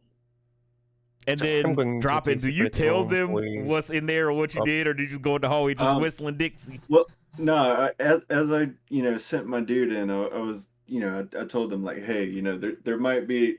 Well, there was a lot happened all at once, Crow. Listen. I'm gonna kind of I'm gonna say, so are they all gonna? What did you do? What? So right after the explosion happens, I see him go in, and like I come over, and I'm like peeking around the corner just to like see if the coast is clear. I'm gonna kind of like I'm looking back. I'm like, all right, so that one wasn't any good. So are they all not good? Do you think? I shout, just don't try the others. No, fuck that. They're trying to protect something. I'm gonna drag. Trying to ping. I don't know how to do it. The one Okay. to my immediate left. So I'm gonna. Can I? Can I drag that one out of the room This and one? back outside into It's- the like altar room? All right, make a dexterity saving throw. Could I roll a Arcana check to see what can be done about them? So wait, okay. So two things then. Are you okay? So you're in the room with Wrestler while he's doing this to try to roll Arcana check. So yes. Well, hold on. Okay, Right, so what I was gonna do is I was gonna drag it into the other room and just throw it at the wall. Okay, so here, multiple things gonna happen real quick. You're up here. Oh my God, Gildor, you're in the room to cast frightened. magic. Oh my God! If As he's soon telling as me- you touch it, as soon as you touch it, I need both of you guys to make dexterity saving throws. Come on, roll high. Dex flat, just regular Dex. Yes, no, or dex with your modifier. Okay. One. Yeah. So that's a 9 for me. Yeah, Dex saving throws a 9. All right, a 9 for you. You fail. How far Gildor? are they from? I they are got an far 8. away. Don't even ask those questions, X, because they might not be in the rest of this campaign. I'm kidding. I'm kidding. Oh, Oh. Hold on a second. I have some kind of bullshit I can do with this. That's the best answer. Tactical shift. I can tactical shift. It's a If I say it enough times, it'll do something. I'd like to technically not get blown up, please. All right, fuck it. Yeah, never mind. Are you Combat sure? rules. Here, I'm gonna look it up if you want to see what it does. I think I'm getting something from like Samurai dragged into this class. No, here we go. Tactical mind. When you fail an ability check, which this is, And which use that the second wind. yeah. Yeah, I was gonna say since you're fighting, because I have that too. I knew what you were talking about, but I was just gonna let you figure it out. Yeah, so I can roll a D10 and add that to my 9. Oh, let's go. And if All it right. still fails, then you don't expend that use of your second wind. Oh, that uses the second win. I would Yeah. want to fucking. It uses running your second wind charges, but if it fails, then it doesn't. Okay. Well, So add I that just- to your 9, and let me Yeah, know I what just it is. I just hit a And then CMH, roll your dexterity save. 17. I just hit a 17. Okay, then you succeed. I got a 22. All right, so you both succeed. So as soon as you walk into the room and you're about to cast your spell, Wrestler grabs the wasn't- chest. Or It wasn't a spell. It was a check. I was going to just do an arcane use check. an arcane check. Well, yeah. Well, as you were coming in to do the arcane check, he grabs the chest to drag it out the room, and that sets off the explosion. Hey, I wouldn't do that if I were bang. And here you guys take. As we hear the explosion, I look over to Gobsina and I'm just like, I've warned him not to try the other ones. All right, wasn't you gonna both open it. you both take 10 points of concussive damage. I don't know, flame damage from the explosion in the chest. Christ. So 2 of the chests are gone. The 2 chests that are still there, the northwest chest and southeast chest. As you see the chest, if you kind of like get yourself back up from the explosion, get blown back. It's like Looney Tunes when Daffy Duck will get his fucking mouth blown to the back of his head. It's like that just happened in the room. But you guys realize this means war. you guys are fine, but there's 2 chests that remains. Gildor, as you walk But in can I and get up from the can I go rooms. ahead and roll? Yeah, you can roll your arcane check if you want to check the other chest. Oh, I got a Yep. 27, All right. So you rolled the 27. which that was a nat 20. Yeah. Okay.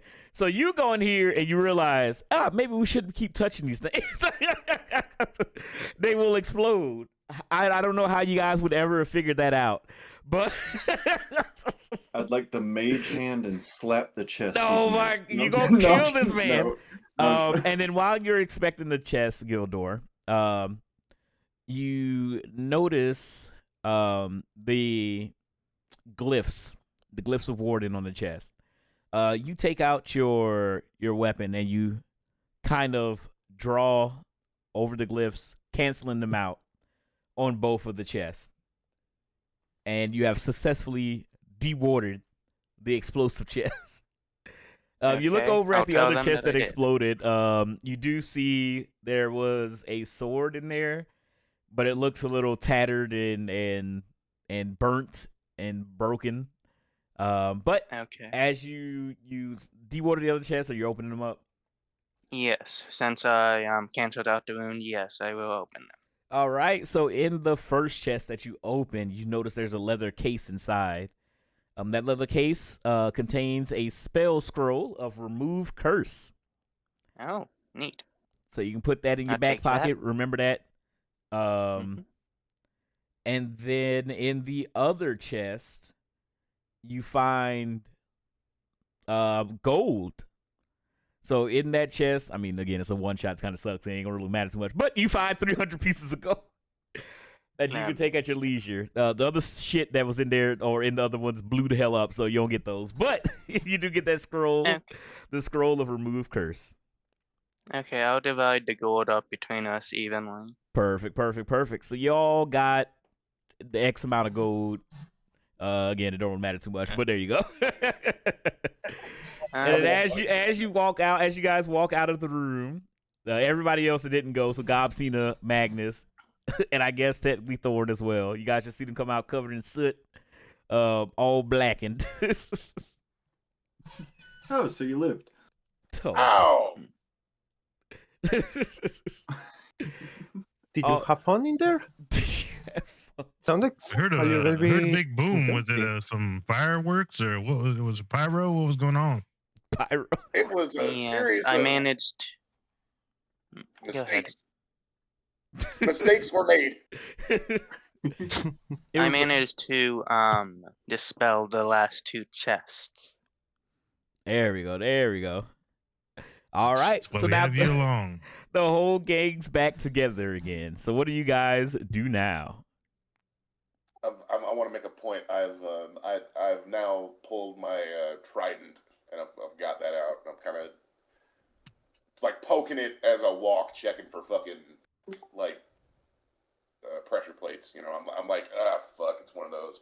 All right, well then roll a I guess investigation. Don't put. You'll roll an investigation check, and doesn't- we'll just say that you're checking for traps as you go down here. So I'm guessing you're leading the charge down the hallway. Yeah, I'll take point. Is how I'll say it. Yeah. All right. Fucking investigation is 11. All right. So you continue down the hallway and down. And you guys start making your way into a larger chamber that contain 8 stone caskets. And I'll move you guys as need be. Yeah. Oh, my bad. Yeah, you guys can just move on down if you like, or I'll move you. But yeah, there's. Don't forget to add 60 gold, everyone. Because I did divide that 300 gold between us all. Perfect. 60 gold? Okay. Yep, 60 gold. You guys are rich, bitch. All right, so you guys go in here and you see the caskets in this room. There are 8 of them. Some of the caskets in this room are open or damaged. You notice some bones on the ground, so you can imagine that there were probably some other undead that were awoken at a previous venture. But most of the damage in here seems to be natural and not work of undead in this area outside of the open caskets. And since you were, I'll say for this, Raslor and Thorn, make perception checks. You, because you were already checking for traps and walking first, and then Thorn, since you are a perceptive guy, I'll let you guys both make perception checks really quickly. Hey. Ooh. 9. Let's see. 5 plus 9. All right, perfect. So as you guys walk into the room, you start looking around, reviewing and looking around the caskets. I would say, Thorn, you pull back one of the lids of the caskets in the northwest region of the room, and you hear a noise, and when you do that, it triggers a clockwork mechanism that moves a section of the wall in the room aside that reveals a secret path. So as you guys see the secret path open up at the south portion. Secret tunnel. Secret tunnel. Secret tunnel Secret tunnel. Oh my god. in the crypt. In the crypt. You guys notice that open up down the hall. Dissin? Dissin indeed. So that one opens up. Actually, Guys, I found an entrance over here. a lowly entrance. I want to Alright. explore this other entrance that So, it is on the south. What is this? There's this. Is this like a little pile of rubble here? This like Yeah, so semicircle? when you look at the southern opening, there's a little bit of rubble, but you can clear this opening at the southern part of the room. And you notice that there's a little winding trail that it looks like this wasn't a part of the original crypt. From what you guys can tell, it looks like something has dug its way and burrowed its way either into the crypt or out of the crypt, down this tunnel.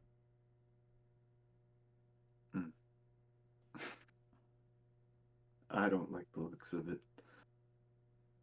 And this one over here to the east is the one, or west. Yeah, that's the secret door that opened that's up. The the one at the secret top of it. tunnel. Secret tunnel. Mhm. Can I look down this tunnel to see what all this noise is about Okay. over here? Okay, so the one to the left. Yes, the west tunnel. All right, so in the west tunnel, let's see. All right, so as you creep on through the tunnel and you make your way down the hall, past the rubble, you notice that it looks like this tunnel partially caved in.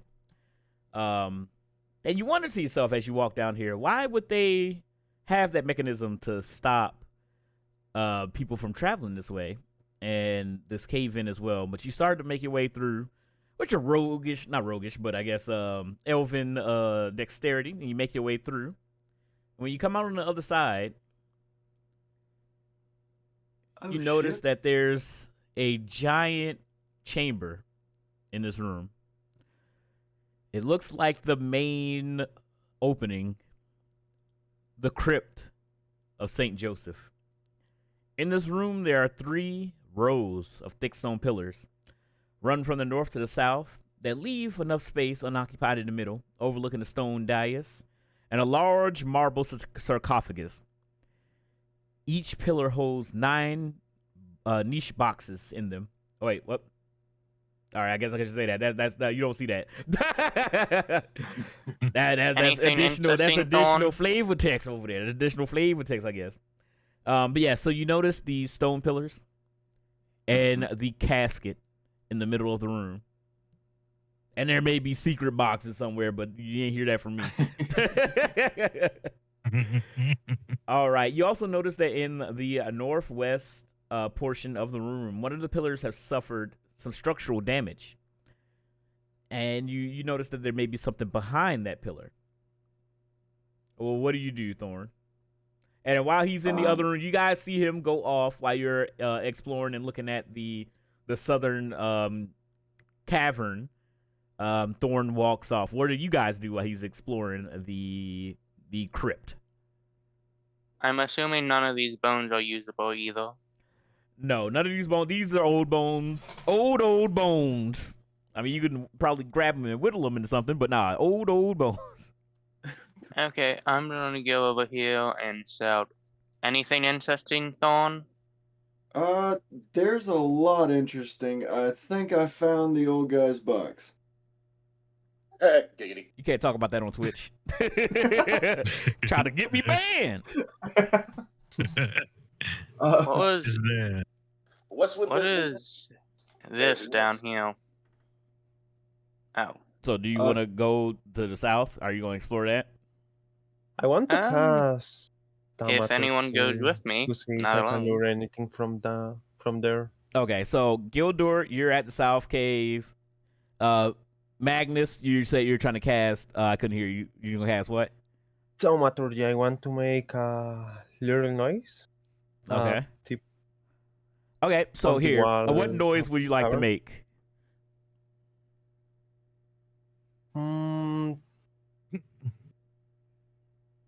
You gotta Let's the make noise. it like a little animal, like a rat, something like that. See if Okay. something So comes. you start there. making noises at the southern exit of this main room, or not the main room, but this like sarcophagus room or whatever you want to call it. And it through your thaumaturgy, it echoes through the halls, or I guess the cave. All you guys start to hear is a little chitter of rats, and it starts to pick up. I will say Magnus, Gobsina, Gildor, make perception checks. Okay. Alright. Perception. 13. Skill. Rats, no. Seven. That's how we get them. That's how we get them back. Rat. The rat attack.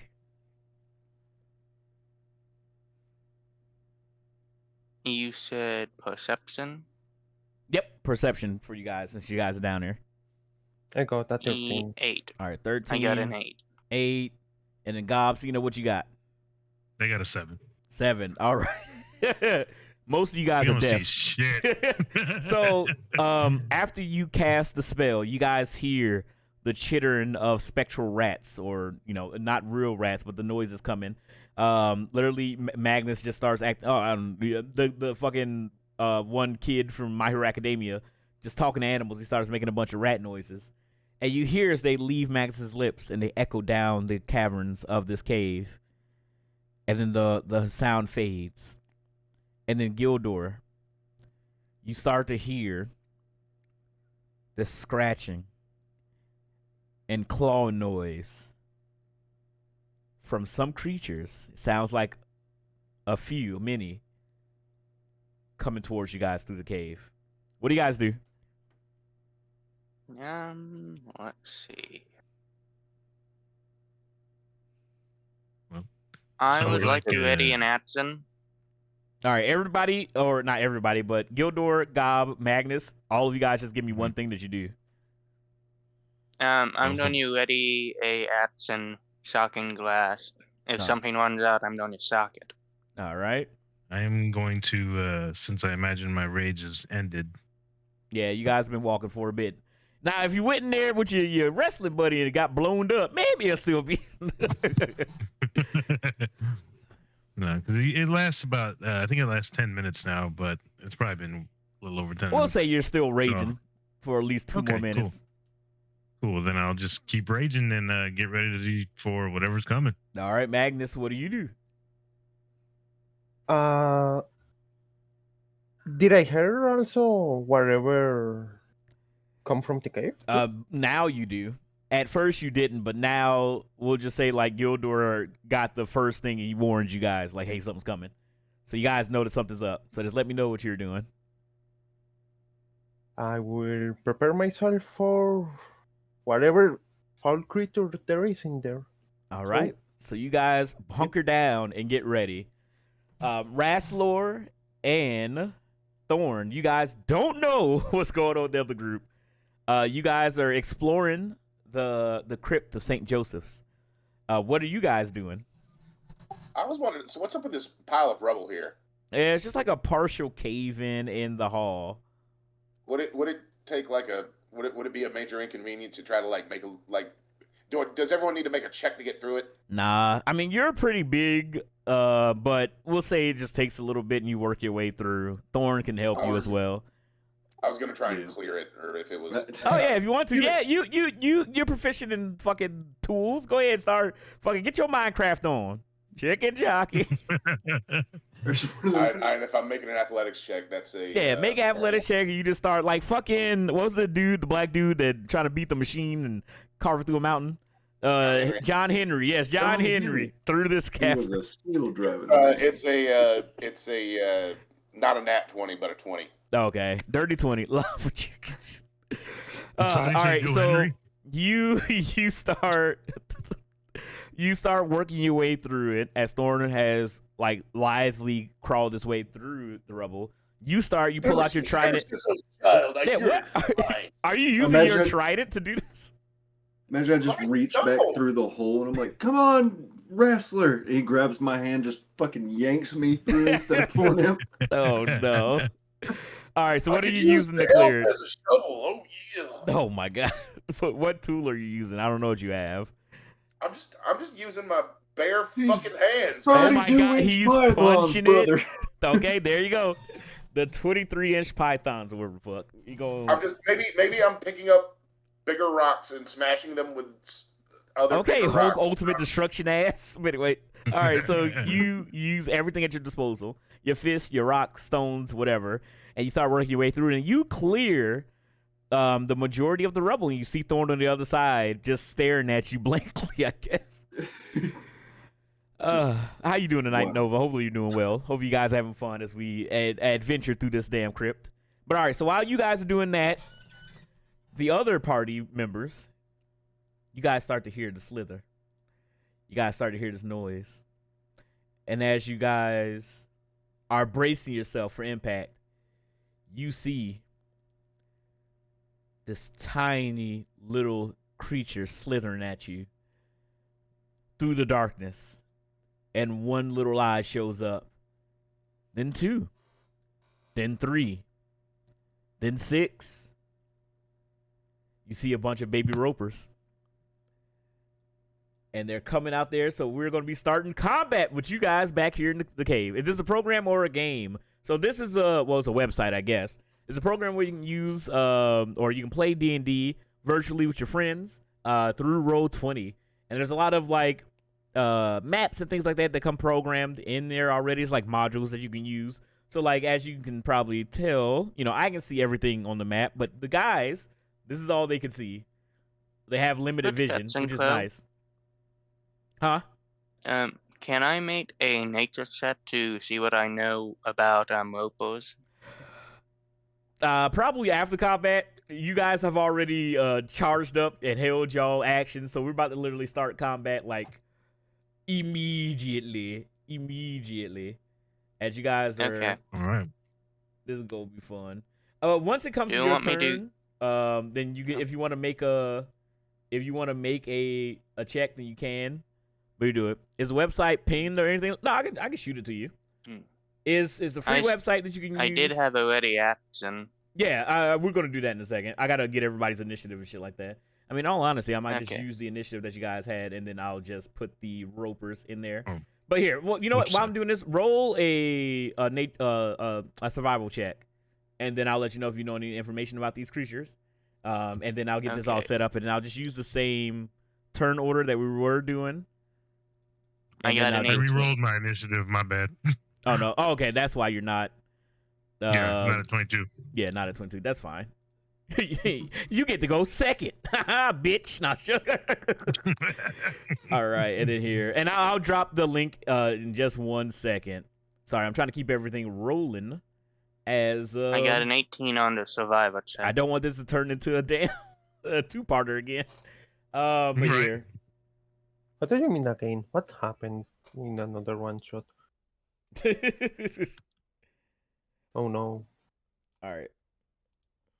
So this is the website. It is roll20.net. It's a pretty good website, and you can get a lot of stuff for free, like the essential kit and some of the like basic stuff. to be able to run like a beginner campaign. It's pretty good. It's pretty damn good. You're more than welcome, Grizzly. I really like it. I know some people prefer using other things, but I really like it. All right, what's up, Seto? All right, so we'll. Oh, actually, I got to roll for the fucking ropers. And then let me get combat music going. It is so sad that we cannot hear the music. I know. Okay, I can kind of do this here. Just bear with me un momento, por favor. Yippee! Yippee. All right, you guys should be able to hear it. Just ignore because I'm gonna be flipping back and forth between it. But if you guys want to hear what I'm listening to, you can open up the stream. It'll just be all D&D stuff and my Twitch back end. Let's see. There we go. D20. Fuck. Just like post a link to like whatever playlist you use it or something. How far? I could. Dude, ain't no goddamn way. All right, well, everything's gonna be going fucking last. All right. Do you know it works with D&D Beyond? It doesn't work directly with D&D Beyond, but I normally use it in tandem. That's what I'm rolling right now on is D&D Beyond. So I just have a tab with D&D Beyond up for my character sheet, and then you can just roll there and play the game in there. You can roll dice in Roll20 as well, as you can see a little bit from this. Again, sponsor me, Roll20. I would love money. But you can roll inside D20 as well. You can load your character sheet into D20, or not D20, Roll20. So you have that all in the session as well. I personally like D&D Beyond because it's pretty damn easy. Let me grab my character sheet, my first character sheet from my old Paladin character. Because you can just literally be like, I want to do a deception check. And you roll it. It rolls the dice for you. Oh, now I'm getting big numbers. What kind of bullshit is this? But anyway. But yeah, so you can do that stuff. Jack Sparrow, the Spider-Verse expansion of Marvel official RPG. Hey, let's go. All right. So you guys start to see these ropers, these little creatures crawling out of the cave, coming to attack you guys. Gildor, you rolled your nature check to see if you know anything about ropers. And then I'll give you some cursory information. It was 18. 18, perfect. They not have any damn information. Good. They just got a fucking here. Can I do this? I showed you guys. I don't know if you guys see that, but that's what they look like.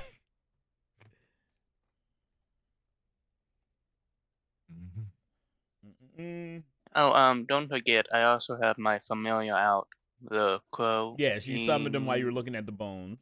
I don't have a token for. Oh, I can get a token for that. It's not gonna be great, but I'll get one. All right, so let's see. Ropers are okay.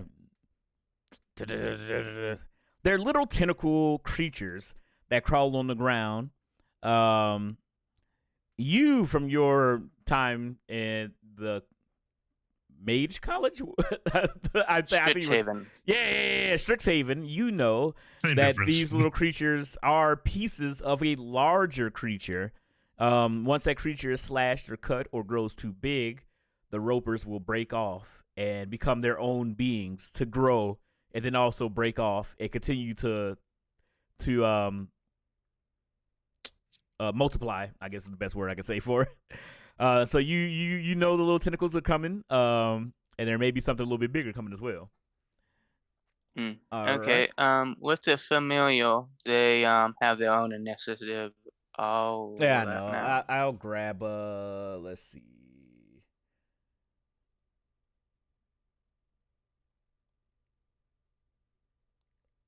I will just use this somebody's character from last D&D session. This will be your familiar.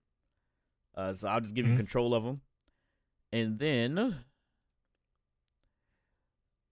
we'll add a turn for your familiar. Roll initiative for him. But yes, welcome in, everybody. How you guys doing tonight? Hope you guys are doing well. Hope you guys are doing swell. Hope you guys are being chilling. Is it just a not It'll just be a D20? D20. I don't know if it has special abilities, but we'll just do a straight D20 roll. 5. It's a 5. 5. All right. Still ahead of all the fucking things that I rolled for, but We'll be going last. Wait, I don't want to clear everything. I want to do descending. There we go. All right, so we'll do it in the hold order. Magnus, or not Mag. Well, yes, I guess we'll do it in turn order, but also held order. So Magnus, you are readying yourself for attack. So we'll say for this, you guys will get a surprise round. You see coming out of the cave, there's 3 ropers coming out. What do you do? We'll say for the surprise round, you just get an action. There is a bunch of people in front of me. I have no idea. Yep, they are blocking it. So you would need something with a little bit of range. You guys were literally just stacked up in the opening of the cave. Hey, I'm small. He can shoot over me. You gotta treat it like Left 4 Dead. Everybody in front, crouch down, just start shooting. Yep.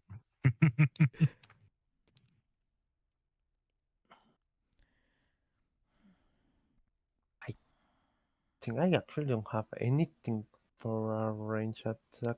But I mean, you know what? Let me try this. I have a dagger. Let me throw that thing towards one of the worms. All right, and you say you're throwing a dagger?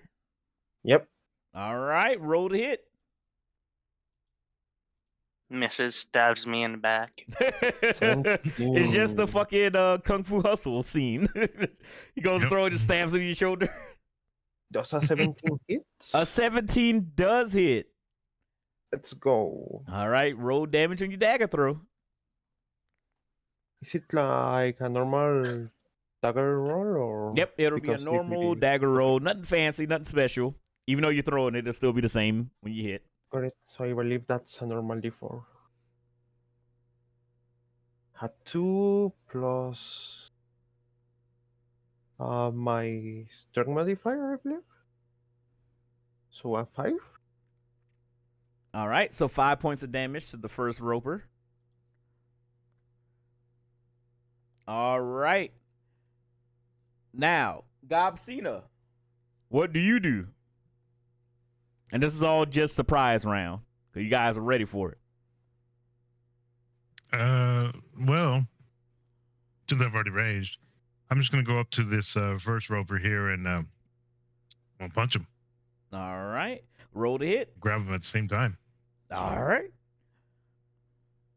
And smack him in his ugly face. 17. 17 does hit. Give you the damage.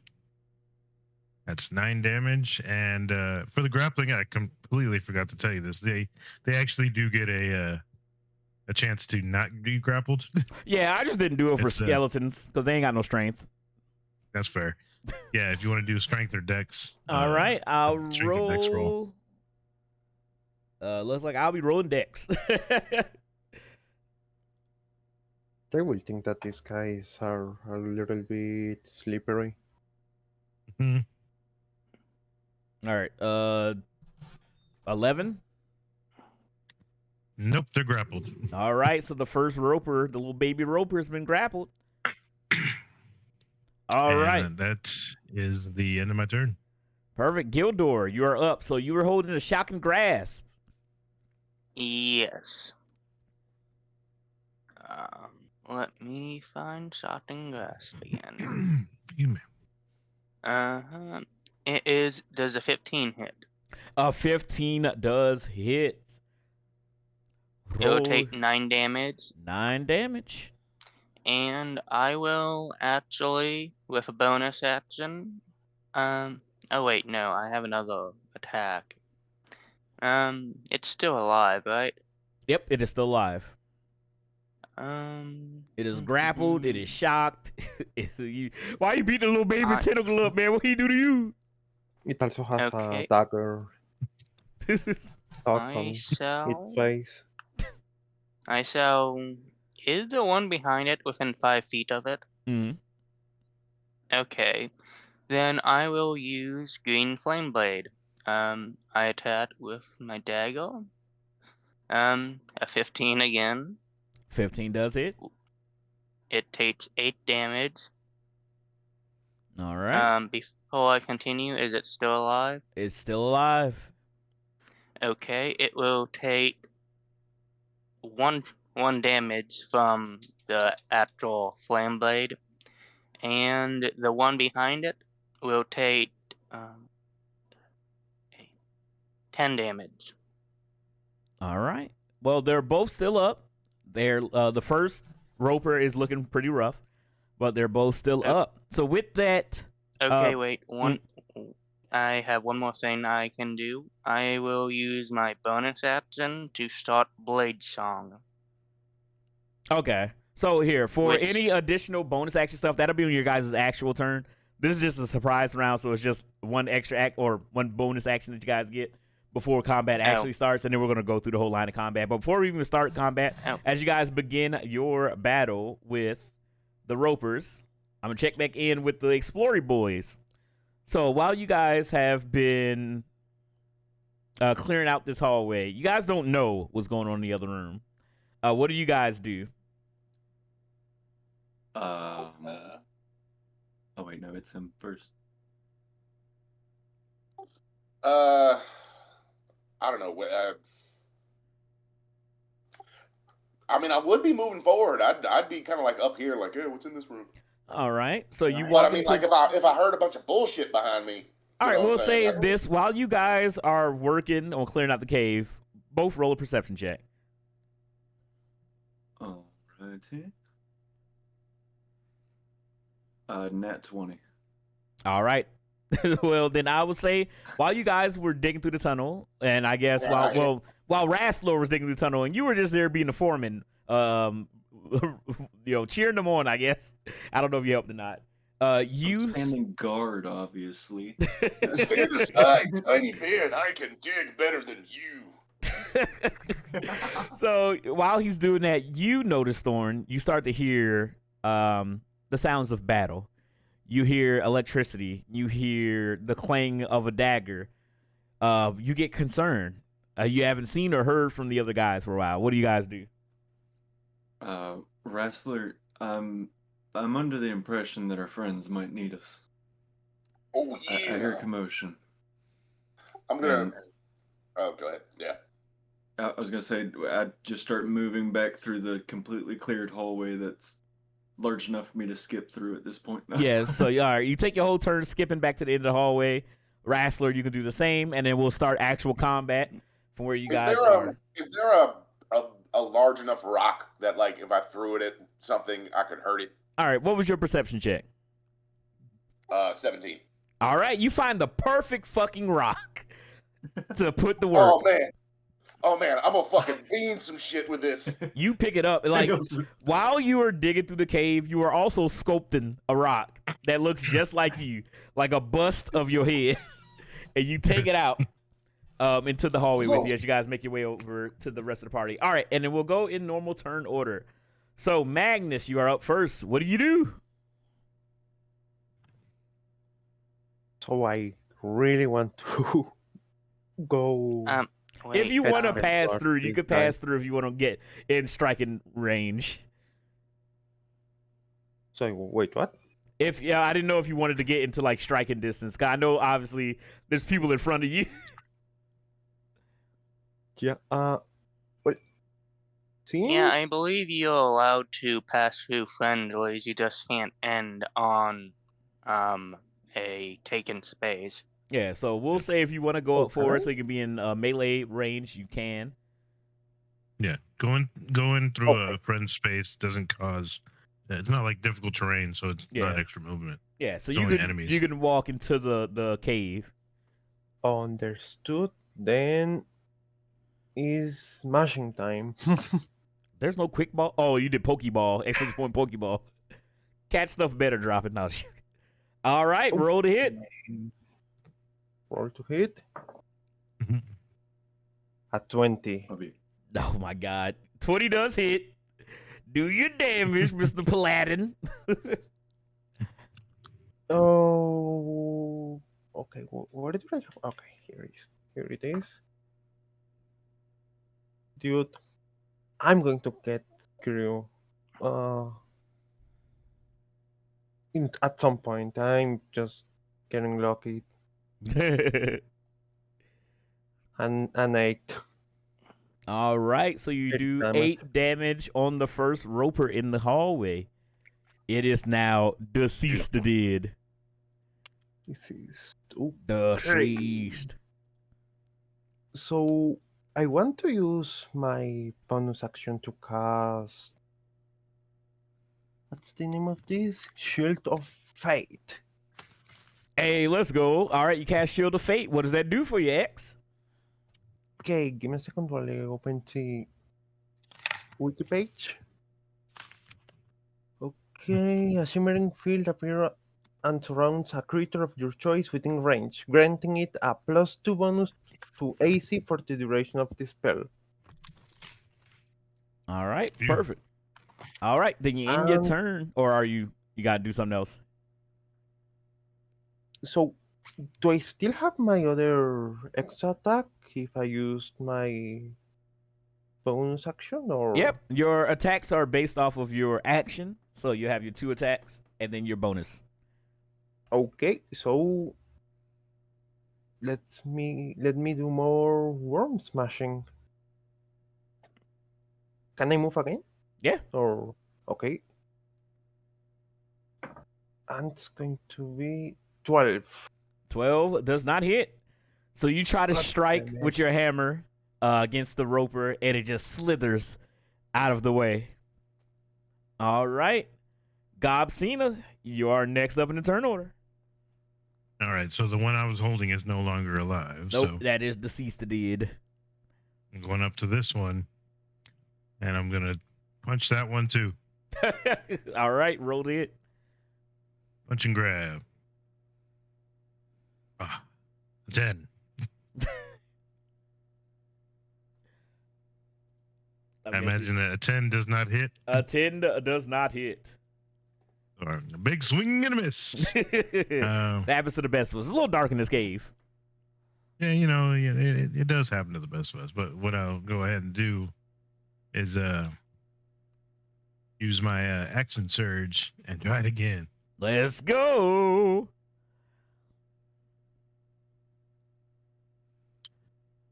Nat 20. Jesus. He's about to get destroyed. This poor worm. He just trying to live. All right, let me know what that damage is. All right, I'll roll it twice. I'll give you the damage. So, what's that? 13 plus 10, 23 damage. Oh my, yep. This fucking thing, you just fucking punch this thing and it just Oh, turns. and the rage damage. I completely forgot that exists. So 16 damage. Yeah, he did. He just turns into fucking pink paste. His one eyeball rolls out of the mush into the back part of the cave. This thing is dead. Like, well, I did it, guys. Let's go. All right, Raslor, you are up. You guys are All still right, in the so- hallway, but you guys can get moving. So I can so I got 2 attacks per. Can I dash and use one of my attacks, I could or just, does that cause what's your movement speed? 30 30. 30 foot? Because So that dashing would gives you take your that- action Yeah, dash does take your action. unless you're a rogue or got a special So thing. so all right, cool. So 30 feet would put me here, Mm-hmm. and I will end my turn.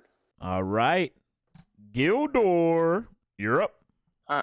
Alright, so talking is a free action, right? Yep. If you want to let them know what's going on, you can tell the group. Yes.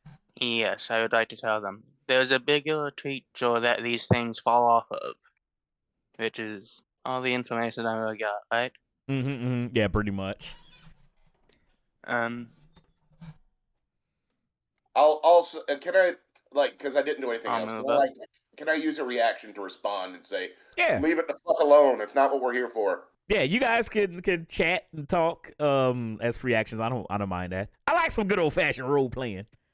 Don't tell Val. No, I was joking. Well, I think that these creatures, the little ones anyways, are still going to come after us. So, might as well kill them. I don't have a good bead on how many they are, but I mean, Yeah. Anyway. It's up to you guys. It's up to you guys. We'll figure it out once we keep going through here. Yeah. They won't last long. Bonus action. Before I do anything, bonus action, I will activate Blade Song, which will increase my AC by 4. All right, perfect. Hell yeah. And it will be on for a minute. So right now my AC is 18. Whoa. And then I will do the old reliable of Green Flame Blade. All Is the right. one behind that other one still 5 feet? Yeah, it's kind of tight in this damn cave. I can't put them too accurately, but yeah, we'll say they're 5 feet together. Okay, then attack with dagger. Oh, that's not the one. Let's That's go. an 8. So I don't attack. I still did my extra attack though, don't I? Yeah, you still get your extra attack if you miss with your first attack. Then let's try that again. Green Flame Blade. Dagger. Okay, that one's a 19. I That assume that does hits. hit. The damage for the dagger is 8. Now I need to go. I should have gave these worms some armor. Where is Green Flame Blade? There it is. That one will take 4 damage, and the one behind it will take 11 damage. All right, so they're both hurt. They're smoking and I don't know, sizzling with the green flame from your blade. Yeah, some word smoldering. That was the damn word I was thinking of. But yes, they're still up and alive. All right, Thorn, you are up. Alrighty, I will mosey on over to. Do I have enough movement to like over here? Yeah, we'll say you can.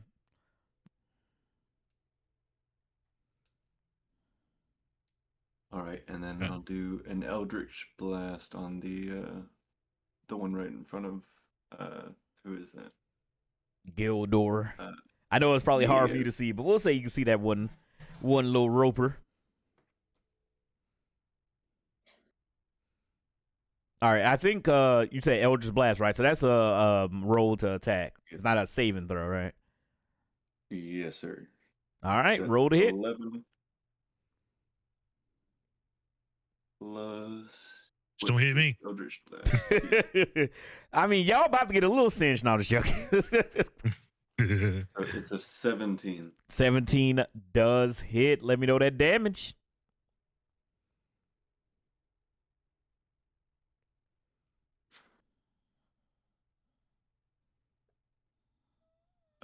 It's the first one actually. So 10. 10 points of damage. All right. Yes. This roper is dead. Burnt to death by the Eldritch power and the green blade flame. All right, Thorn, is it you're doing anything else on your turn?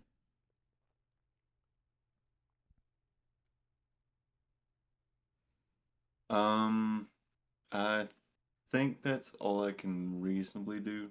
Yeah, it's kind of tight, this little cavern. yeah. I'll aim with that.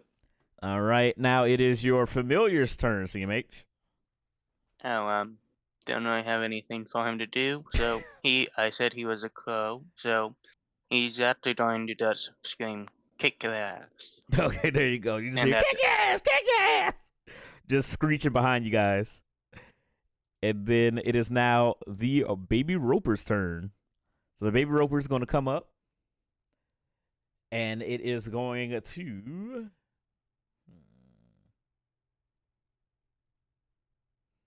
I'm just going to take an attack at you. So here... Gildor, let's see if I can hit.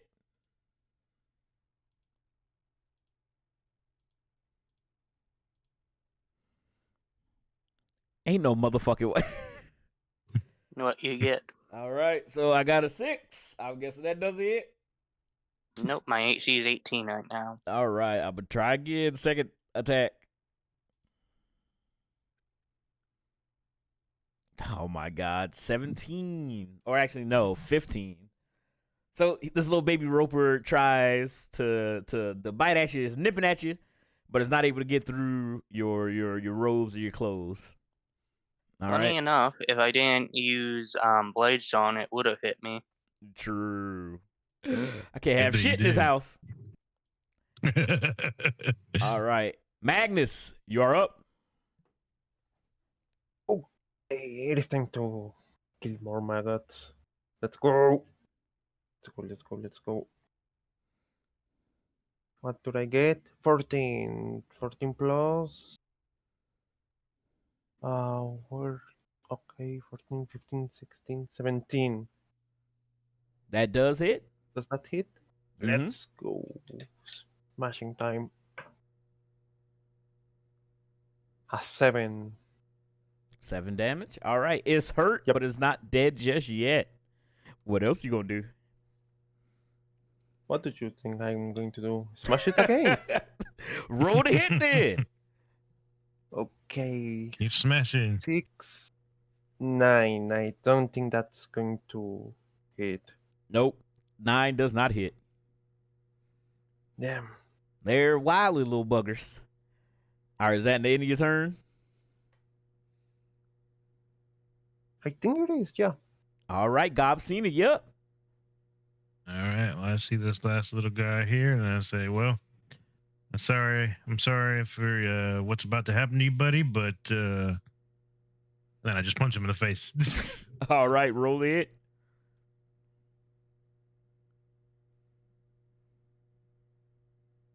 Uh, 11 does not hit, I imagine. 11 does not hit.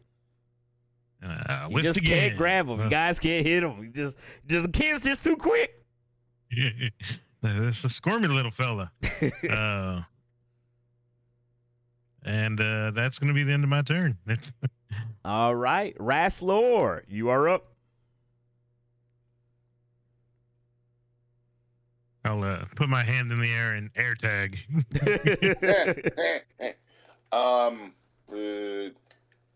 Yeah, I'm gonna throw my rock at it.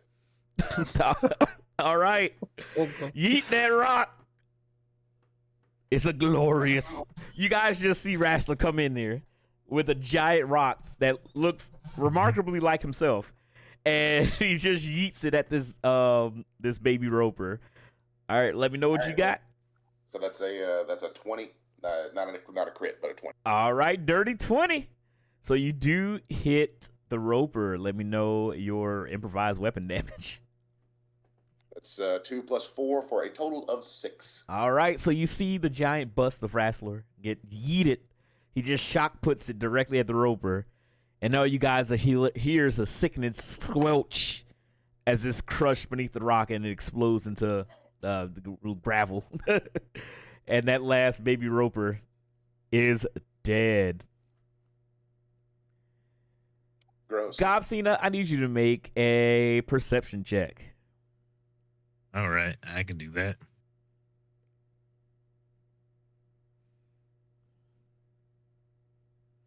Going to be a 19. 19. All right. So once the battle ends and you see all you guys are in this cave, you hear this shuffling noise mixed with this sound of viscous fluid. You can see on the ground the rocks that were just made by the giant stone that was tossed by Rassler are slowly undulating and bouncing on the floor.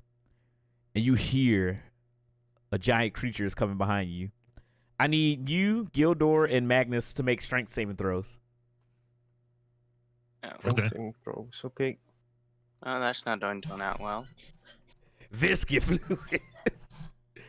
It's my favorite I got type of 11. fluid. 16, and I am giving everyone here a +2 on our saving throws. Ah, what you got over there, Magic Man? I with have... I'm sorry.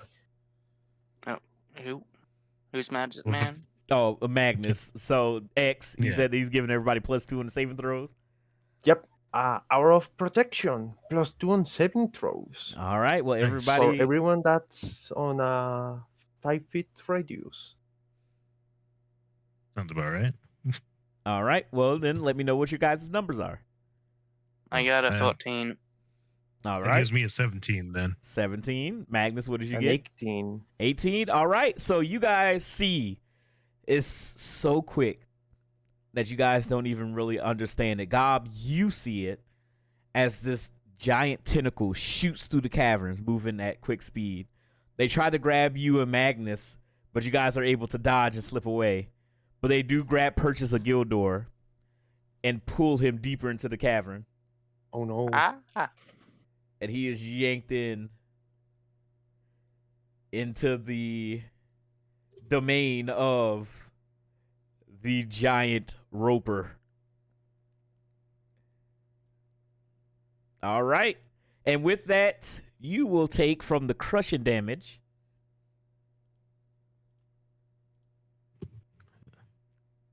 6 points of crushing damage, and you are grappled by the roper. Ooh. Okay, 1 second.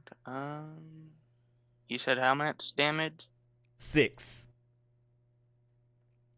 Okay, so now I'm at 42.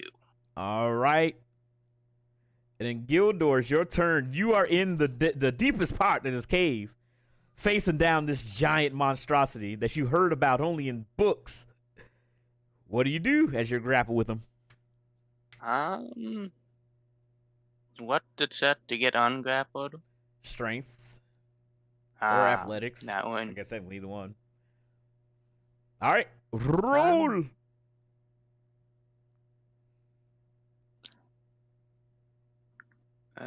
Let's see.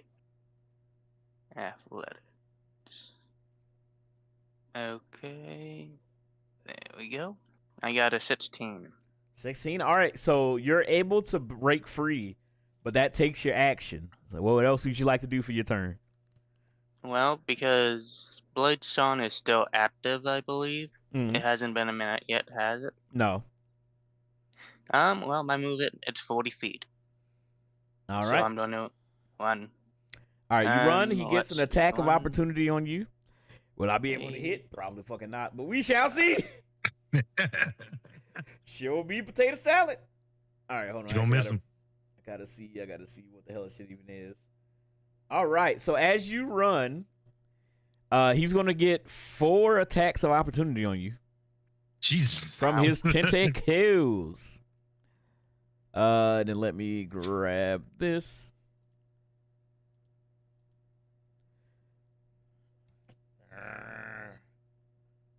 All right, so first one is an 11. That's not great. All of my fellas.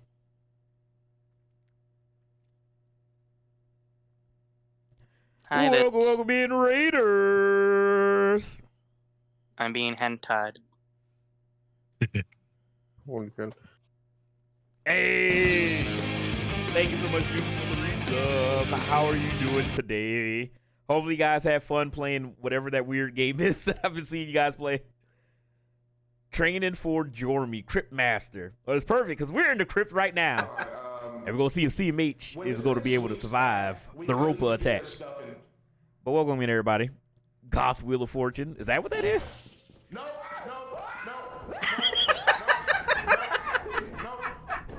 Oh, dude, I gotta figure out how to fix that. Close enough. All right, so the first 2 attacks on the tentacles miss. We got a coffee mug today, boy. Oh my god! All right, I'm about to stop. I'm about to get my actual physical dice out. This shit suck. Oh my god! All right, so 18. Does 18 hit? Yes, All right, you get hit. I have once. 18. All right, so.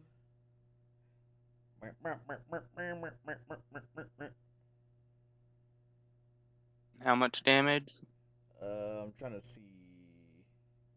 What is up, Vix?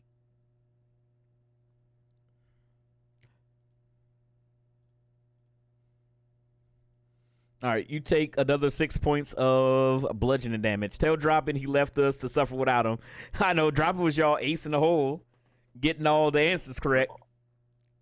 I had other stuff Nah. that I had to do. He had to be here to save everybody from the tentacle grasp. In all honesty, all they really been doing is digging holes. But nah, digging up them holes, digging. Just let your character die so you can do more work. Oh my god. But welcome, man. Hopefully you guys had fun. Hopefully you guys enjoyed yourself. We are getting knee deep into this D&D one shot. We got Max Power, Zombie, CMH, X, and Dropping all in here trying to survive the harrowing journey of St. Joseph's Crypt. But all right, CMH, so you're able to run out, and that'll be the end of your turn. Thorn, you are up. Alrighty. So, bunch of stuff down here. I would like to. Oh, good lord. I don't know what you guys can see. It's all layered for me. So it's like, I can kind of see the token. It's just like all the other shit is there too, but don't worry about it. You guys should be able to see the monstrosity that's coming to kill. I see the bottom left of a massive fucking token. Don't worry about that. It'll be fine. It'll be 100% fine. Can I Eldritch Blast that? Yeah. Or actually, hold on, wait. Do I have enough movement to make it like here-ish? Yeah. Okay. I did solve an entire encryption puzzle using 5 of the 26 hidden letters. Who is what class in lineup? Here, we'll do that in a second. Then everybody can give you your thing. All right, what are you doing, Robin? Eldritch blasting? I'm actually going to chill touch this. Well, actually, I'm not. I can't. So, yes. Then I guess I will Eldritch Blast. All right. Roll to hit. Everybody else, if you guys want to give Vix and Dukes your classes. 15. 15 does not hit. Okay, then I will. Gobsina is clearly a barbarian fighter. Just gonna, let everybody know that. Let everybody that doesn't already know. And so we got Gobsina is a barbarian. Raslar, who is are you a fighter? Oh, I actually just pull it up actually. You are, yes, a Goliath fighter. We got CMH, who is a Blade Singer Wizard. Blade Singer Wizard. And then we got Thorn, who is a Hex Blade, modified Hex Blade. Yeah, like Rogue Warlock. Yeah, Rogue Warlock. Yeah, so does Cunning Action, is that like, I can use that once per turn? Yeah, it's kind of essentially like your bonus action. So if you want to dash away or dodge something or whatever is like your bonus action, be able to use. Yeah, bonus action dash away from this mother. He's done Blade Singer for like 3 of the Baldur's Gate 3 runs, and now the one shot. It's his class, his favorite class. I mean, Alcatraz were bonding over it not too long ago. I relate to the group that there's a big ass tentacle thing over there. All right. And then CMH, your familiar, is their turn. Oh, I guess we all fighting this thing. I thought we were running, but I actually can't see my familial. Yeah, I know you're all the way up there. I'll just say that we'll just take it. Just bring him as far in as he can. Yeah, I mean, again, this tiny ass fucking cave that y'all fighting in. But it is what it is. It is what it is. He won't do anything else, but maybe just say kill. This is what you guys are lusting over. This thing. This is what you guys want. You're disgusted. The scraping. Look, I just hadn't seen what it was. I'm telling them it's over there. We don't have to fight it. I'm just saying I've seen it at this point. All right, it's up to you guys. Familiar. You're up. Well, my familiar can't attach, so I guess all it will do is say kill, and that's it. Okay. All right, and as you guys hear the crow bark, kill, you see some tentacles come out. Gildor, Gobsina, Thorn, all well. I'm just gonna roll attacks, I guess. Bump, bump, bump, bump, bump, bump, bump, bump, bump, bump, bump. I guess I shouldn't do 3 at a time. I'll do 1 at a time. Please, yay! Who hitting what? So I'm doing it in order. So Gildor, Gobsina, Thorn, you all getting tentacle attacks from the Roper. Just whipping out his tentacle attacks and slapping you all over. And then, so the first hit will be against Gildor. It is a 20 to hit.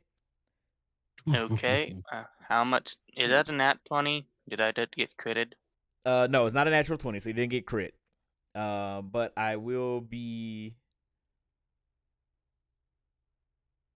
Let me see. Okay, so I hit you, you're grappled, and you're going to take.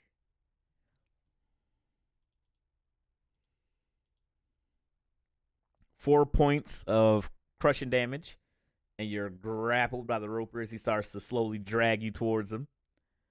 Not the Gobsina. hentai again. It's like one of my Japanese animes. Fuck. Okay, 9, that doesn't hit. And then the swing against Thorn. Which would love it here. Son of a bitch. Okay, so yeah, only Gildor is grappled right now. And then that will be the end of the Roper's turn. You Dukes, what the fuck? And Magnus, you are up. Finally, after just a bunch of worms and some piles of bones, something that at least is a challenge. Okay, so I'm rushing towards that guy, even if I'm unable to see it. Yeah, you can rush. You hear the commotion. Everybody ran back. So Giant tentacle monster. I should be able to stay here, right? Mm-hmm. TikTok. How you got ASCII art? So I'm going to roll for Divine Smite. Yeah, let's squish the Smoke worm. him if you got him. The big worm. Still a worm. We have to squish it. Ah, my fucking god. Used all those good rolls, did you?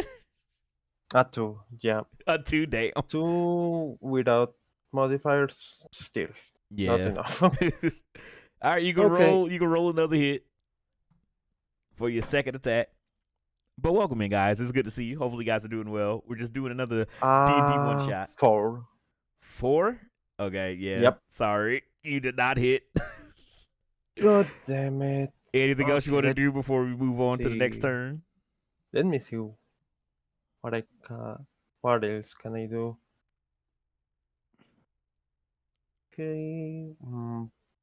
Don't think I can use anything right now. Gobsina, get ready. Nope. Oh well. All Ready. right. It happens. Gobsina, you are up. Also, why the fuck does Alright, the rolls in Roll20 when you're doing your initiative give you point decimals? 18.6. Like, how the hell is because that dice I roll? have it added to where it adds the dexterity as well, Oh, okay. just in case there's ties or whatever. That makes sense. All right. So yeah. yeah. All right. So You I'm gonna start move doing up what you're this- doing. Here, I'll be right back. Okay, you moving up? Let me turn my ear. I'm Moving up to fucking the cooking. ugly I'll be right back. thing. Smack it.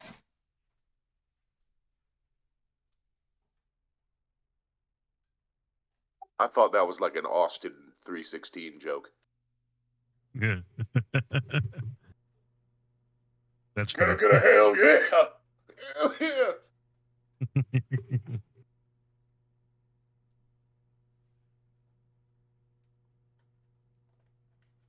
No, Gobsina says you can't crit me. Heh.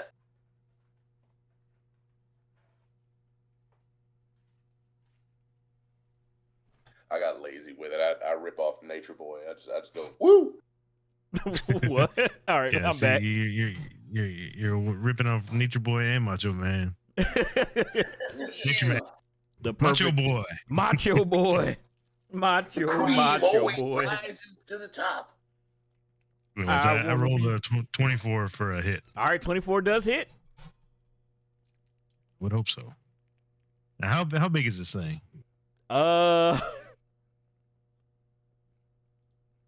Is it large?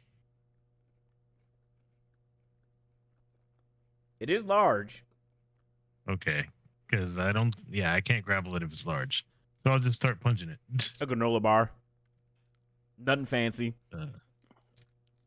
13 damage. 13 points of damage. And that'll be the end of my turn. All right, Rastlor, you are up. Dang, no nuggies? No. I have a burrito, half of a burrito that I ordered earlier that I could eat. I just started getting hungry. All right, so I am going to approach the creature. Mm-hmm. I am going to use my, what is it called? Not that one. Excuse me, I'm looking for the action here. Giant's Might. As a bonus action, you might magically gain the following benefits, which last for a minute. If you are smaller than large, you become large. Cool. Now, in addition to my little giant feat, so I am large, but I push, pull, lift, etc., as if I was huge. It's getting a little Furthermore, tight in this cave. yeah, no, I'm assuming I'm at least the size of this thing now, Mm-hmm. physically. But Mhm. like you have advantage on strength checks and saving throws, and once on each of my turns, one of my weapon attacks can do an extra 1d6. So I'm gonna hit him with an unarmed attack, which will hit for a d4 plus a d6 plus 4 if it hits. All right, rolled it. 12 plus 7 for a 19. 19 hits. So that is d4, d6. It's a fucking 1. 4, 8. Bonus action. I'm going to attempt to grapple the creature. So that's an athletics check. All right.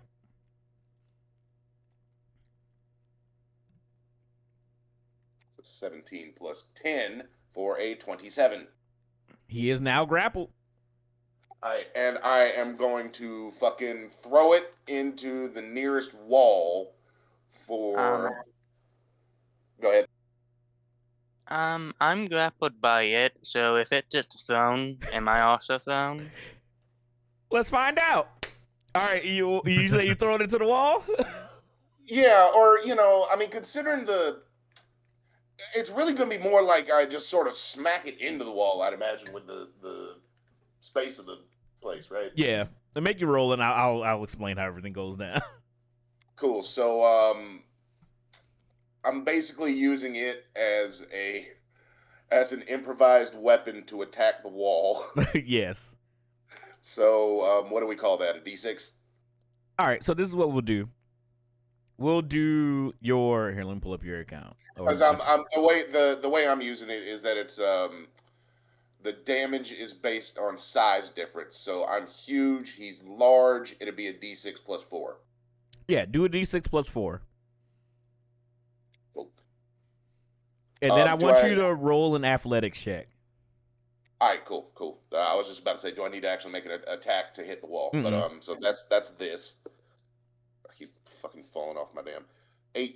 28. All right, so you take this giant roper tentacle monster and you get in there, and you somehow Greco-Roman wrestle every last one of the tentacles, including the one that CMH is attached to, and you just fucking. I don't even know. You back body drop him. I don't even know. You suplex him into the wall. With that, the tentacle that's holding Gildor releases him. As this creature takes, roll your dice for the damage. 4. Okay, 4 plus. Or hold on, 4 plus 5. So 5, and then he's going to take an additional D8 of bludgeoning damage against the wall. Where I got one of those somewhere. Hold on. All right, perfect. That means I got to roll. But now, Gildor, you are freed from the tentacle. And you got a big wall of man meat in front of you to block you from this thing. 5. 5? All right. So 10 in total? Yep. Just tie up like however many of those tentacles and just whack, you know. Just flip them on back. All right. So that'll be the end of your turn. Gildor, you're up. Okay, let's see what I can do. I presume there isn't enough room for me to squeeze by and get Nah, into you'll melee have with to it. do range. I mean, nah, it's literally in the cubby hole now. Cause like you can get Okay, past Wrestler and Magnus, but you'll just be down the cave. I feel like the only reason Gobsina like is where he is because he's small. Yes, he's like literally right under your armpit, just like get him. But yeah, Wrestler is taking up a lot of space in this little cubby. Okay, I will cast Fucking movement, yeah. Crimson Chromatic Orb. Okay. And it will be at, let's go 3rd level with it.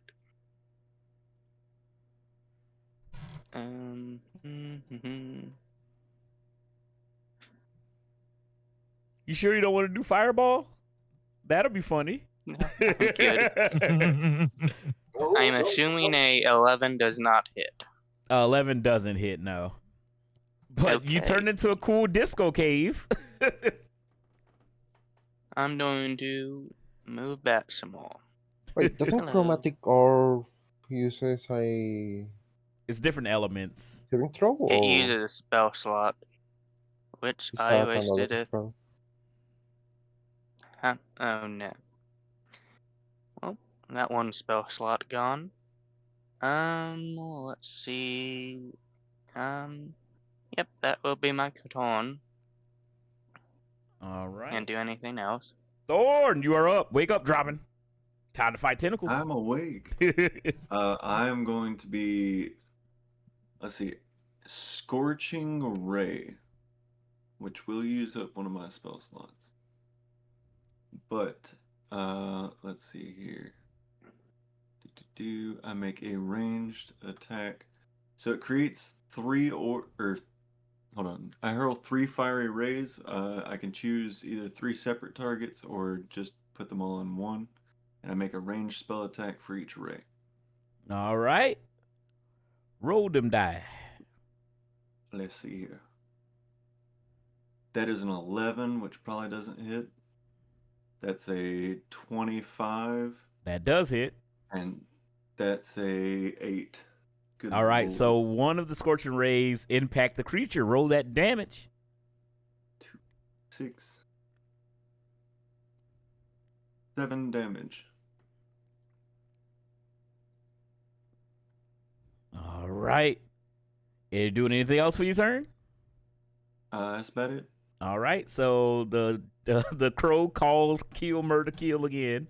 And now it's the Roper turn.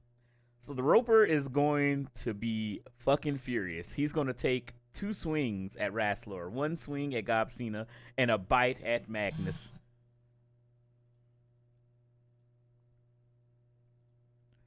All right, so the first 2 attacks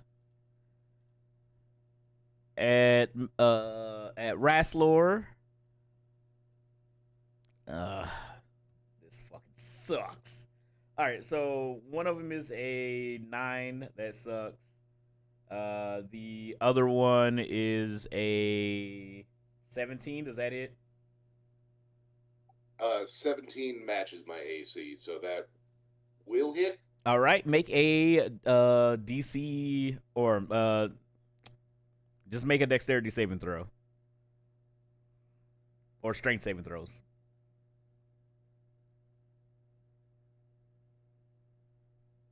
Crit You crit it. for a total of 27. All right, then you don't get grappled. But you will take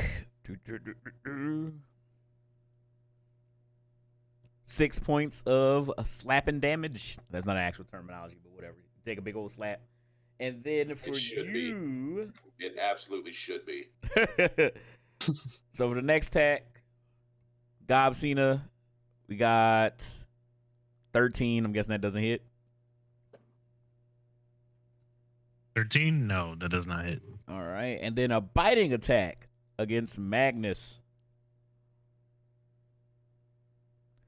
That'll be an 18.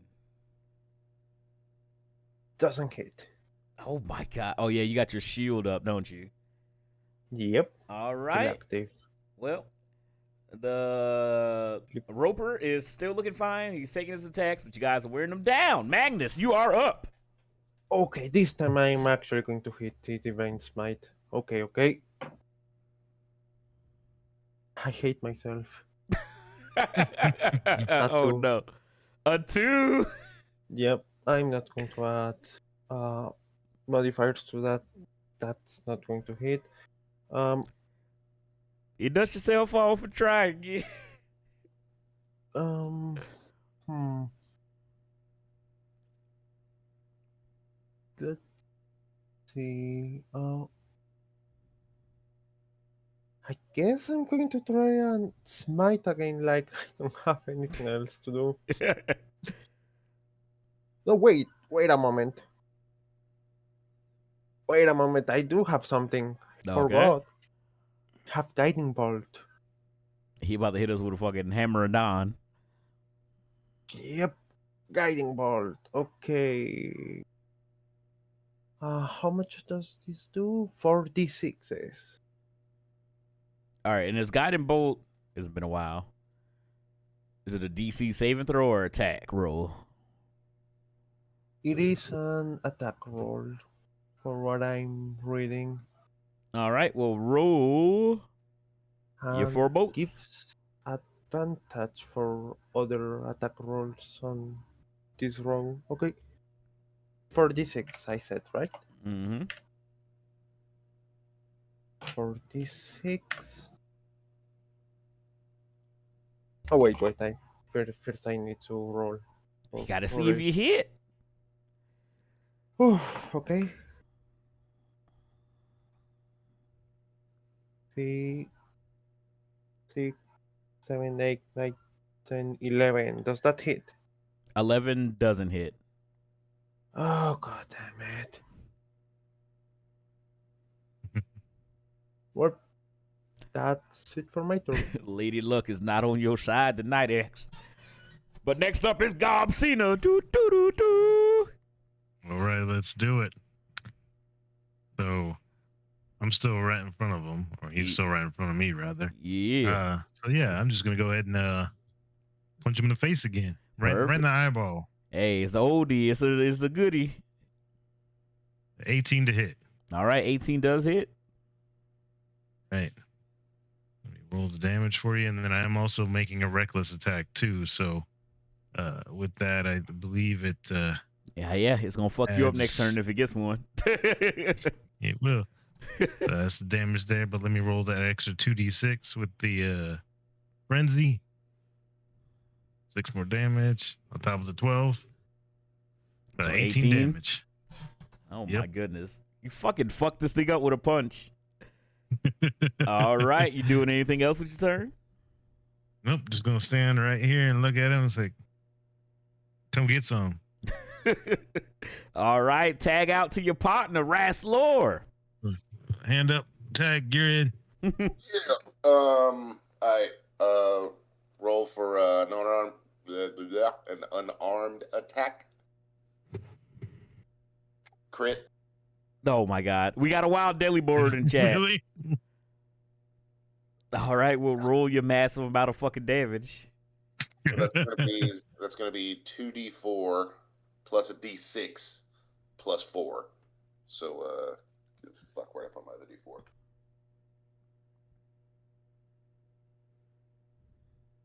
Oh goddamn. 8, 12 plus 16 total damage. Oh my goodness. All right, you guys are fucking this thing up. But he's still up. All right, so at that point, I'm fucking bonus action grapple. That's a 24. It is grappled. And then I'm gonna smack it against the wall again for another D6. All right. Roll athletics check and then roll that D6 damage. So is that a 5? That's a fucking 28.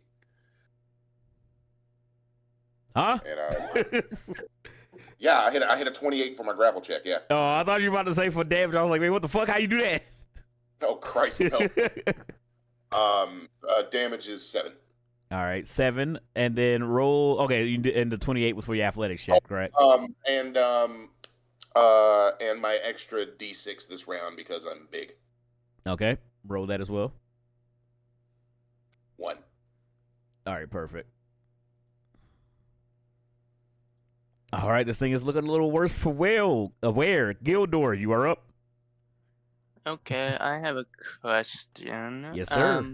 My crow, is there any way it can fit in there? You know, since it's flying and... Yeah, you can fly on through there. It'll like pass by Okay, you guys, Thorn and Gildor, go right underneath Rassler's kilt or whatever you got on. Is he wearing Zubaz Okay. pants? What is he wearing? With that in mind, I will hold my action until after my familiar so he can get in there. Okay. I So mean, my you can just move. initiative- I'll just say you can move your familiar on your turn. I don't care. Hold on, I didn't Yeah. use my. I moved it over there. Yo, big ass can't move nowhere. It's fine. The crow can move where it needs to go. It's not Okay, that and- small. It's not that not that And big. I was looking at it, I was like, that's basically the only other place I could go right now. Yeah, I know. And don't worry about it. And We because- it's not to scale. With how familiars work, I can use him as a focal point for my touch attack. So when I cast a touch attack, I can have to use my familiar for that. So I will cast inflict wounds at the 3rd level. All right, and is that just a? I think that might just be a DC saving throw. Let's see. Cast. Okay, I got a 23.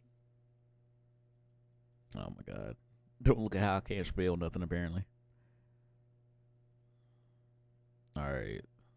Oh yeah, I guess it is a melee attack.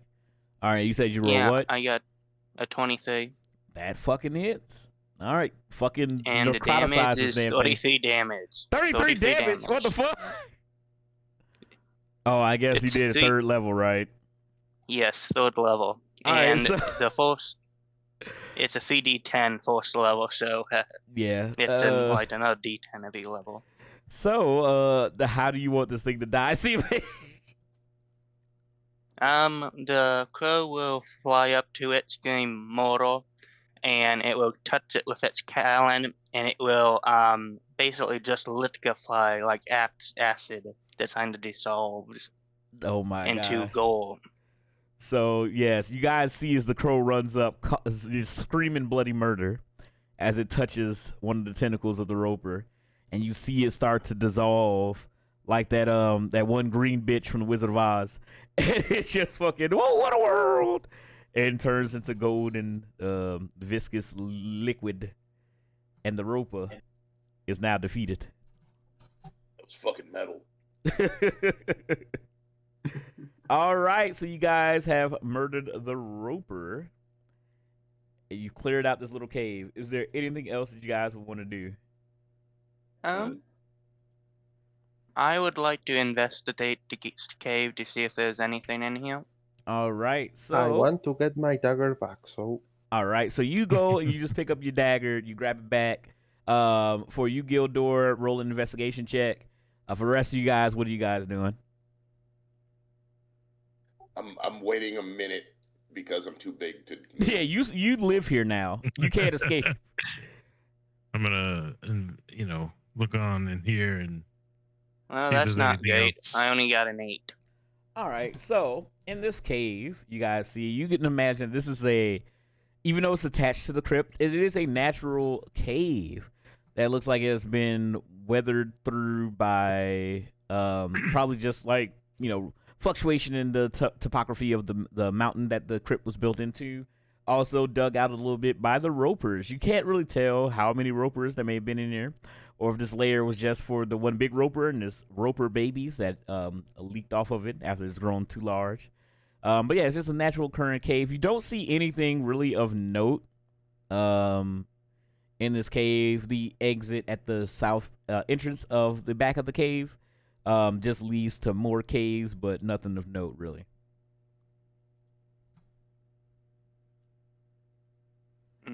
And what is this?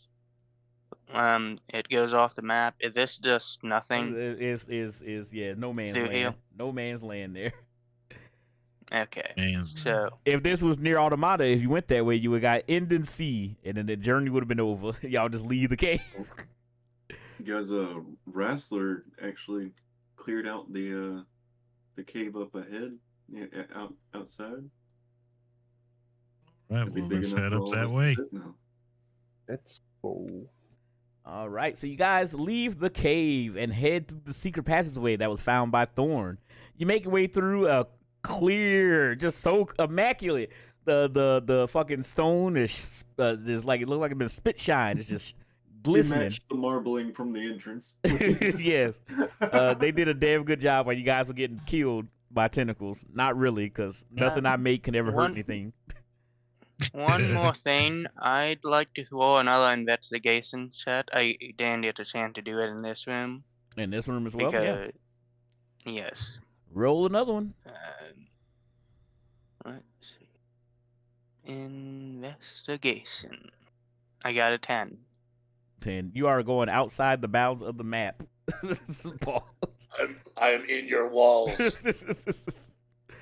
All right, so with your investigation of 10, because you guys haven't been in this room just yet. You guys haven't been in here. I'm in the coffin room. Yeah, that's what I'm saying. Oh, the only people that have been in here so far, so I'll just like re-explain what happened so you guys know. Plus, also, it's been a little bit since we've been in this damn room.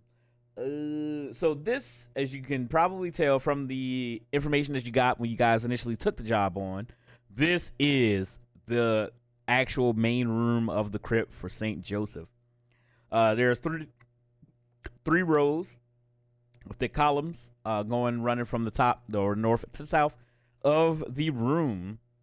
In the middle of the room, in the back corner on the west side of the wall, you do see a sarcophagus, a big embroidered sarcophagus that is it just looks very, very fancy. It's adorned with, you can see cleric gilding, and it's a beautiful casket. It looks like it has been unperturbed for a while. And it's just a big open room with bones all over the place.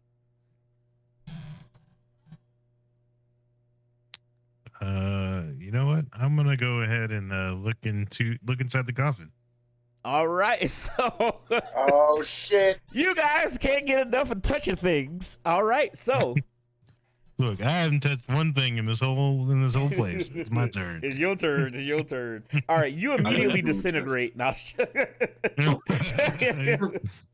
all right. Where Gopsy to go? All right, hold on. Actually, Chloe, could I do one thing while he's doing that? Yeah, as he's walking up, what do you want to do? I'd like to use my bat down ability to cast my free casting of, I think it's Cure Wounds. Wounds? With Okay. my bat. Are you trying to heal yourself? Yes, I get one free casting of that without using up a spell slot because of my background. Yeah, that's totally fine. I think you're the only person that's taking substantial damage.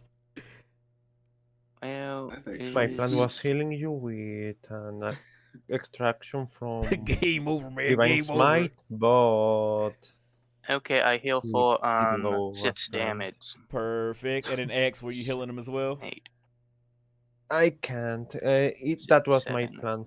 for the Roper fight, but yeah. That's all good. I'm sure you're all right, Gildor? You're not on death's door. I'll live. Well, I'll in a live. second, I believe I actually have a. No, wait. I think I have something else. Or Didn't we all start But- with health potions? heals. Yes, you guys did start with potions. Lay of Yes, we did. hands. just each of you guys got a potion of greater healing or whatever. Whatever the mid tier one, I don't fucking remember. What's up, Alcatraz? How you doing tonight? Yeah. Alrighty. So if y'all guys want to slurp that down, everybody can choose a thing they want to do real quick. Since Gobsina skip to my Luan to the sarcophagus. Hey, I'll I'm save just the curious. potions for now, like I Just said, and I'll just heal my sits with my free spell. All Yeah. I'm right. not hurt enough to use it just yet. I want to Hi, look at Alcatraz. the columns. All right. So Like, not touch them, but just like look at them. All right. So you start investigating the columns. You guys are all healing up, getting ready.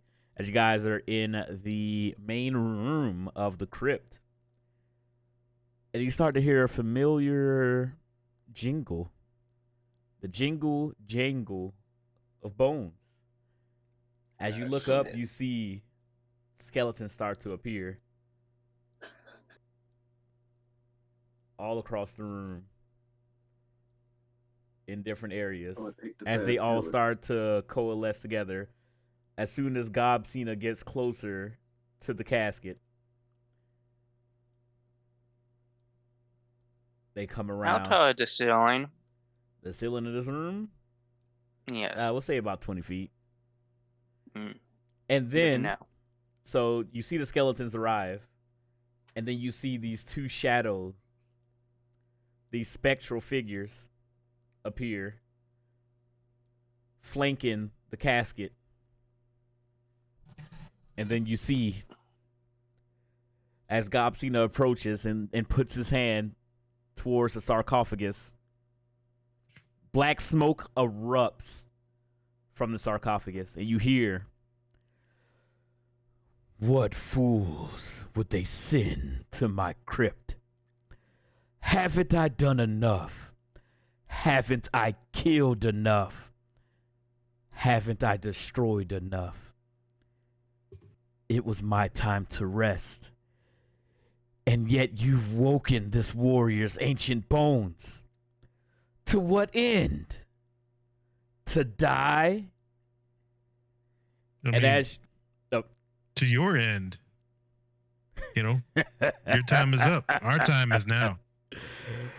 "I'd like to see you try, boy." And then as you see that Okay. explosion of black flames come out of the sarcophagus, and you see this specter that is what you guys assume from actually see make a Gildor, make a good old fashioned history check. Okay. You a book boy. You a big old nerd. I got a 12. 12. All right. So you've seen his face before. Even in his like sunken, hollowed out, ghastly visage that he has now. But you recognize the butcher, Joseph. I feel like I want to give him a better name, but all right, Joseph. He's a regular dude. Joseph. Hold me now. All right. Real quick, Chloe, I'm assuming it has been 1 minute since I It has been 1 minute. Okay, I do not have Blades on after right now. Yeah, so most of Which the stuff. means So my AC is 14. Yep, Rasslor has hit the fucking Mario and Oh gotten yeah, smaller. I figured. Yeah, Blade I Song is still gone. How long is my your Shield of Faith up picture. for? 10 minutes. 10 minutes. You will still have yours up, so you're good to go. But everything else is depleted, right?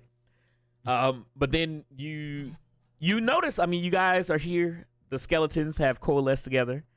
These two shadowy figures are standing next to the sarcophagus of Joseph. They haven't attacked you guys yet. You see the two shadows, even though they are like incorporeal beings, you can see knight regalia. They look like soldiers. They look a little worn and torn and battered, but you can still see the hints of their past lives. They look like they may have been some of the other trusted soldiers that were buried here with the Saint Joseph. Well, what was our exact job for coming here? So the job. So essentially, what happened was a quick recap last time on D&D One Shot. So in John's life, he was pretty much a conqueror. Him and his army, they went around destroying nations, taking over villages, and just conquering things. And I'll go into a little bit more in a bit. But a lot of people disliked him based off of his, obviously his deeds and the things that he did.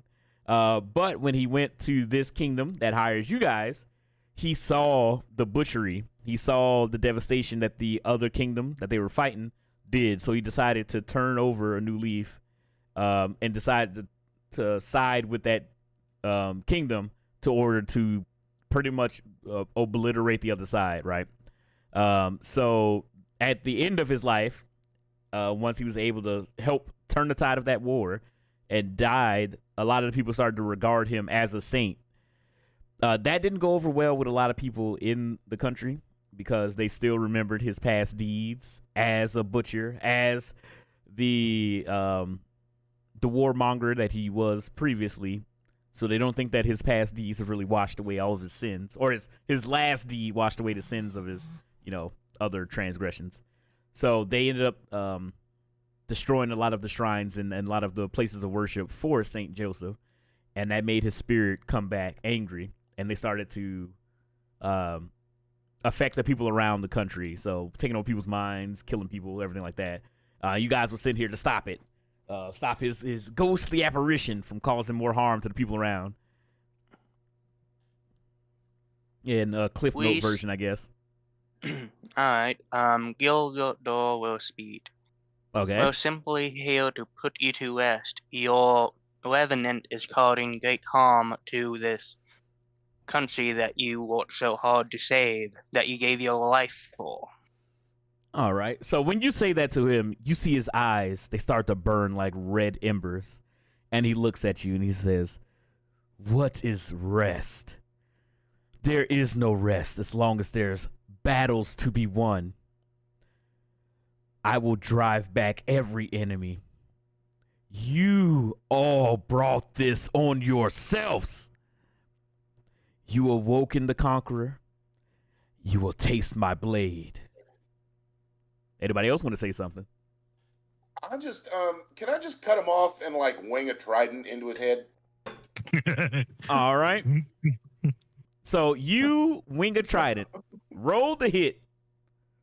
You're surrounded, enveloped even. Enveloped even. I'm sure it'll be fine. Yeah. Less than good. 12. The Conqueror, they did. That should be fine. Yeah, It's 12 to hit. fine. It's fine. I'm just gonna be like, you talk too much. All right, so what did you get? 12. 12. It misses, but yeah, it wasn't too Fuck bad. 12. All right, so when you throw the trident, you see it shoot. You guys all see it shoots across the room as Wrestler throws it with all of his strength, and it just passes through the apparition of Saint Joseph. I'm relatively certain it's a magical weapon. I know. This is just flavor text because you missed. Okay, I know because it's shit roll, but yeah.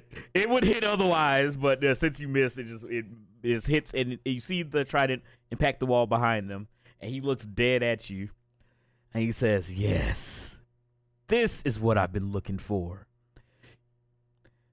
Good, because you're about to get plenty of it, and then I bonus action enlarge. Okay, you bonus action enlarge, and then well, fuck it. All right, we started combat. Everybody roll initiative. Done combat. Let's do it. I was just like, no talk, hit. Boo! I had this whole monologue. Anyway, all right. Talking. Time for talking is over. Done. I got a 13 for initiative. All right, give me Everybody everybody hold. Punch him in the head. No, there's things, plans, and machinations. No, just God damn it! I got a 9. I mean a 5. All right, It's even let worse. me get everybody in their Five. turn, and then I'll go Yeah. down the order so I can get everybody's number. Let's I had hope that everything he rolls is like below a 5. No, I will roll high. I did kill you guys. I had a feeling you were doing like a monologue. I was like, I don't want to be rude, but It's almost 12. this is what my character would do at this point. No, and that's totally fine. All right, Oh, Raslor, what did you get for your initiative? 14. 14. Gildor, 13. 13. Magnus, you said you got a 9? 5. 5. Yep. Thorn, 12. 12. And then I shall roll. And he not use his fucking D&D Beyond. All right, I'll take that, I guess. What the hell is this damn thing? All right, so we'll do. Ba ba ba ba ba ba ba ba ba ba ba.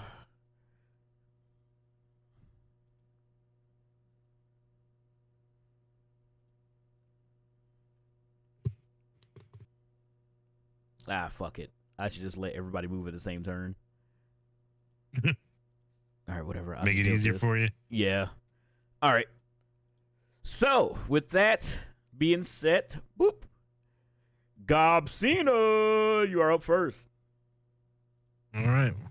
Well, I'm looking right at this. What was his name? Joseph. Joseph, And, Saint Joseph. you keep talking about rest, but and how there is none, but you're about to have an eternal rest, bud, and then I'm just gonna smack him in the face. All right, roll it. Right. 17. 17 does hit.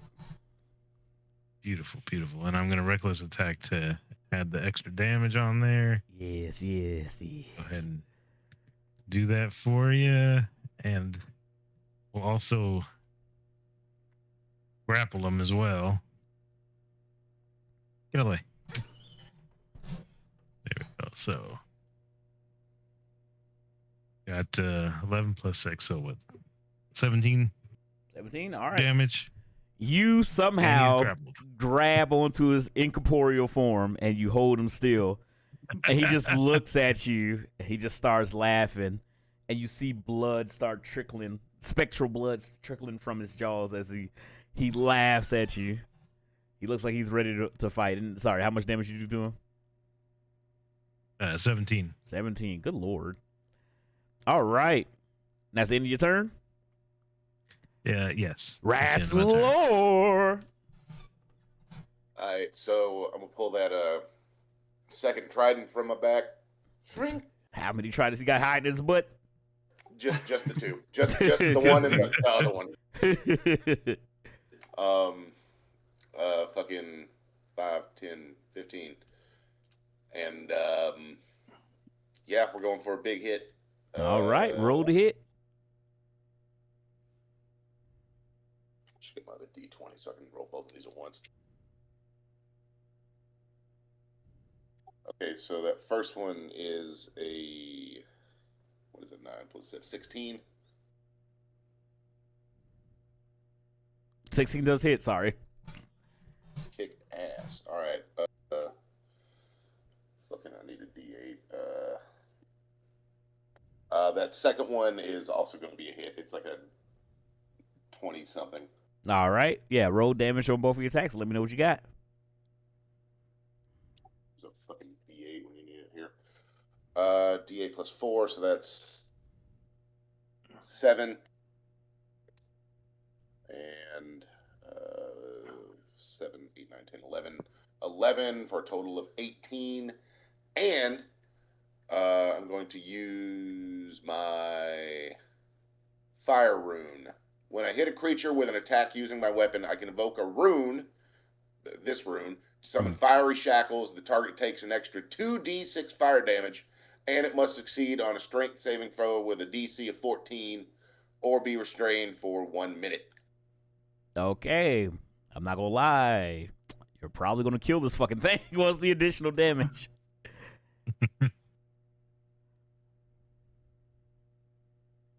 6. All right. So, yeah, you see this first shadow fade away. and become obsolete. Obsolete. But no, all right. Would you do anything else or just turn Rastlor?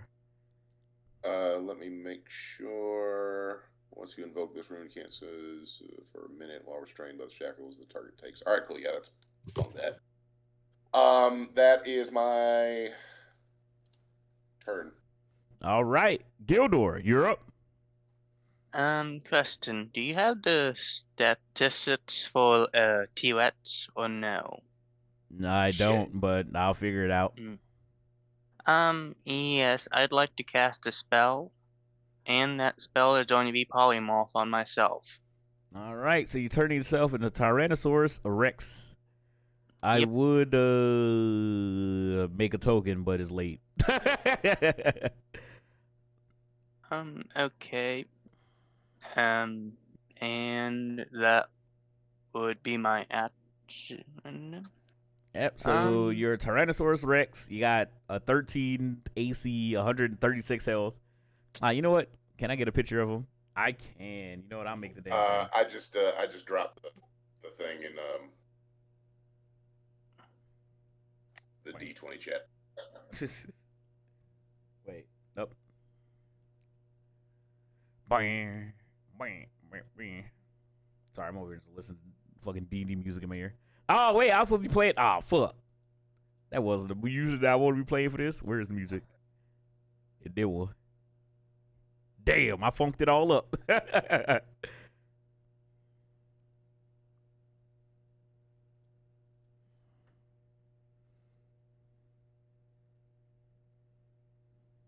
Boss music.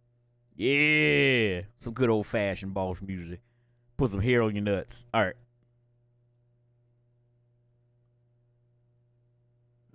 Burn, burn, burn. Nope.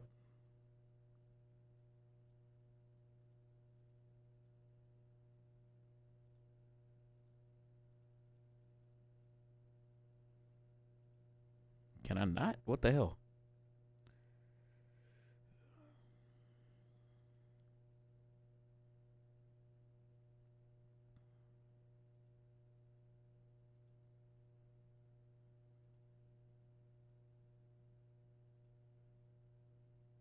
Okay, for whatever reason, this shit is not letting me do this. Hold on. What the?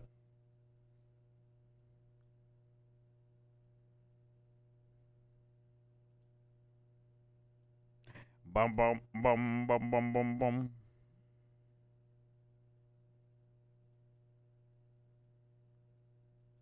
All right, I don't know why it's not working. I give up. You're a fucking dinosaur. All right, what are you doing, CMA?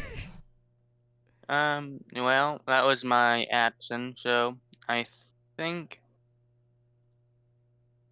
I'm just going to move up here. How big am I as a T-Rex? Pretty damn big. I'll move up here. Let me see. You're a creature rating 8. You're a huge beast. So you're huge. Okay. Well, I'll move up as far as I can without stepping on any of my companions. You kill Gobsina. Nah, shit.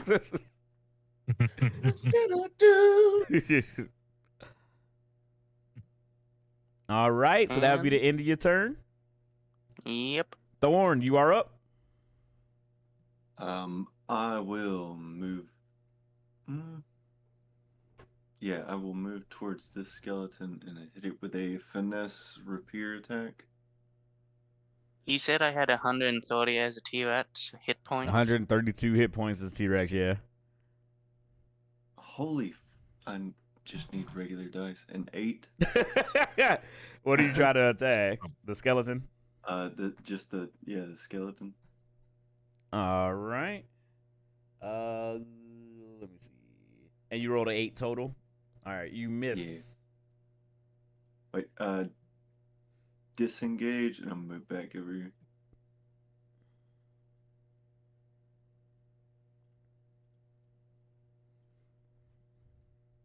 All right, and that's the end of your turn? Yep. All right. What's the challenge rating for a T-Rex? Challenge rating 8. Oh wait, I can't be a T-Rex. I can only be a challenge rating of 7 or lower. Oh, okay. Well, then pick your Oh. enemy of choice, I guess. I don't know what's a challenge rating 7. Let me see. You'd be like a black bear, a giant ape. Let me Yeah, see. that's good. A black bear. All right, perfect. 'cause I was Giant about ape is actually. I would recommend that. Okay, That giant motherfucker. ape then. He throws hands. All right. All right, perfect. How much HP does a giant ape have? 157. Okay, perfect. Thank you. 157. Nobody wanted to get a shark cadet. All What? right. Where is it? It's gone now. It stopped. Son of a crow! Hey, man, I'm working over here. All right, so all the enemies are going to be going. First things first, this skeleton's going to run up on Magnus and take a swing. I'll just position everybody. This was, oh, actually, no, it's going to take too damn much thinking. All right, so we'll just do this one at a time. I'll try to make this fast as possible. All right. Go for it. Roll for it. Oof. Sorry, Magnus. You just got critted. So No. I'll roll the damage. Oh, that's not damage. How much is it? Embarrassing. The giant ape right now. So it'll be 9 points of slashing damage. Not that bad. It's gonna take another swing at you. All right, so that's a 24 to hit, 24 to hit. and then you'll Yeah. take 8 points of slashing damage. 9 and 8. Yep. All right, this skeleton is gonna take a shot at Gildor. Whatever, I'll just do this. Fuck it. All right, so first attack will be a 24. Second attack will be a 20, but dirty 20.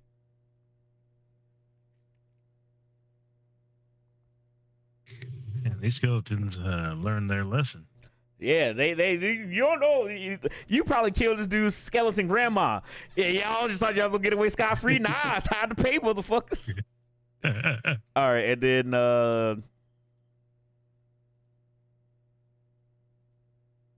okay, well then we'll just do this then. So CMH, you'll take 9 points of piercing damage from his crossbow. Okay. 9. And then Gobsina, you're going to be facing one of the shadows. The shadow looks at you furious that you would dare touch their, well, not king, but their leader, their commanding officer.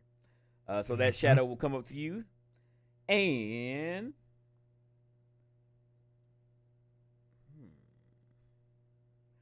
it's going to attack you with this melee attack.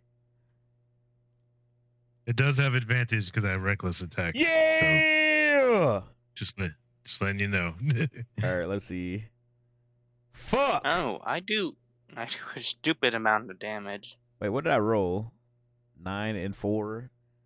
9 supposed plus to be 4 big, is 13. Does 13 hit? No, it does not. Fuck! All right, I roll again.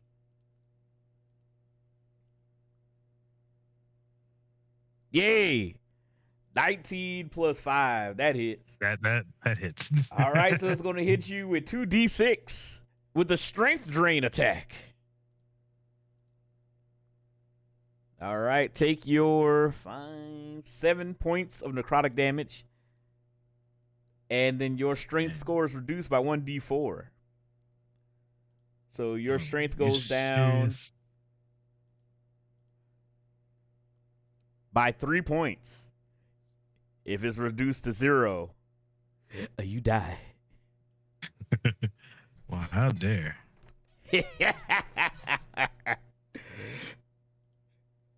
All right, so that would be that shadow's turn. Skeletons down here, pretty much all good to go.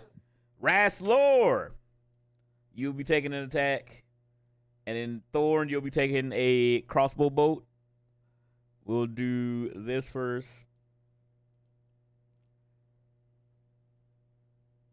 Fuck. Okay, 2 don't work. So Rastlor, you're fine. And then Thorn, 12 plus fucking skeleton shit. 12 plus 4. Would it be 16? Does 16 hit you?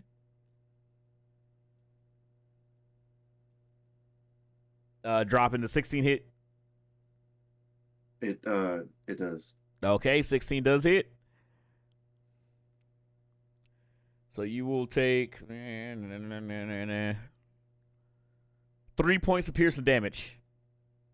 Alrighty. All right, so that was all the skeletons. That was great. And then you see the ghostly apparition of Saint Joseph look down. And then he just looks down as Gobsina is just there holding his ghostly form. And then he just hits you with I'll hit you with a life drain. So let's see if this hits.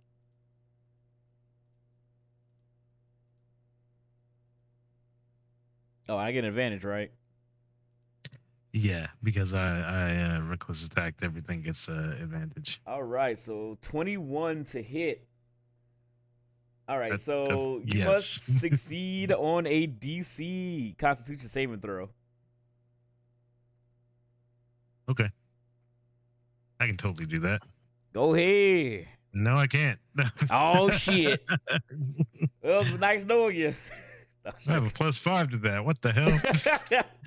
All right, so that's 1, 2, 3, 4. You take 22 points of necrotic damage. Jesus. Holy hell. And your max HP is lowered by 19. What the? Oh, man. All right. Once he does that, he looks down at you and says, "You will be the first laid to rest." And he ends his turn. Magnus, you are up. Okay, let's see if this works. So I'm going to attack normally on the skeleton right beside me. Oh god. Hey, fuck you. 7, 8, 9, 10. I had a whole dialogue thing that I had thought out while I was in the shower washing my taint. And then somebody threw a fucking trident like they fucking Aquaman. Does a 10 hits? Sorry, how much? A 10. 10 does not hit. God damn it. Okay. Yeah, you know what? Why not? Let me just roll against same skeleton. Okay. 18, 19, 20, 29. 21, I mean. Holy hell, I cannot count. 21 to 21. Except fucking we ball. Hey, this is his job. These all undead creatures. He paladin man. Get in there. Does that hit? Yes, it does hit. And what are you using? Your hammer? Yeah, a normal hammer attack. All right, roll your damage. Okay. 4, 5, 6, 7 damage. All right. Take 7 points of damage. It's still up, but it's very hurt. Are you done with your turn? Yes, I am. Sadly. Gobsina, you are up. All right. Well, I was quite hurt. So I'm going to use my bonus action to take one of these greater host potions of healing. All right, go ahead and slurp up. And that is 4d4 plus 4. Let's go ahead and roll that. Get 15 health back.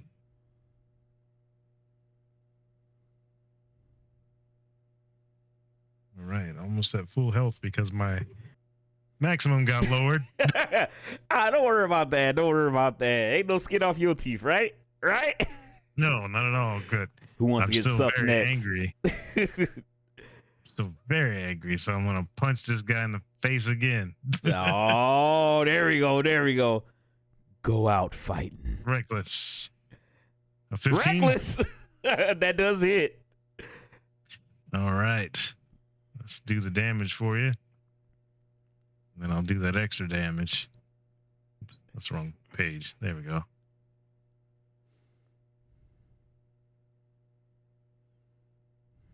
So what's that? 17 damage there. All right. Big damage. Big damage. No whammy.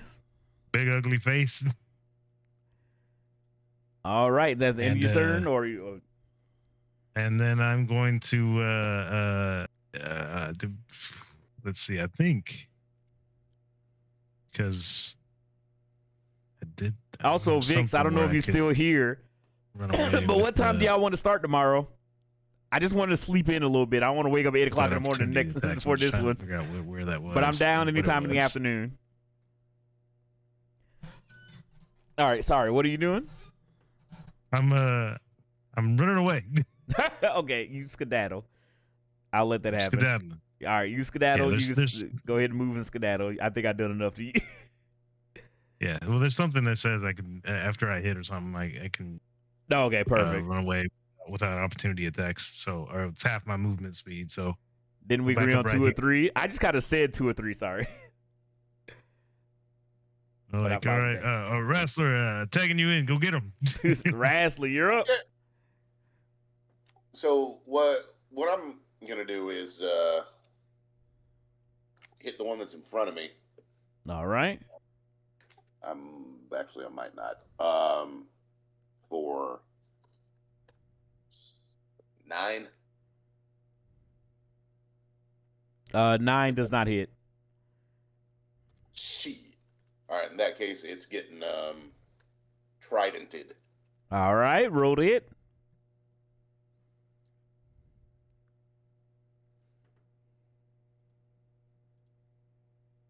This die looks funny. 16 plus whatever for 16. All right, that hits. 22. That hits. All right, 22.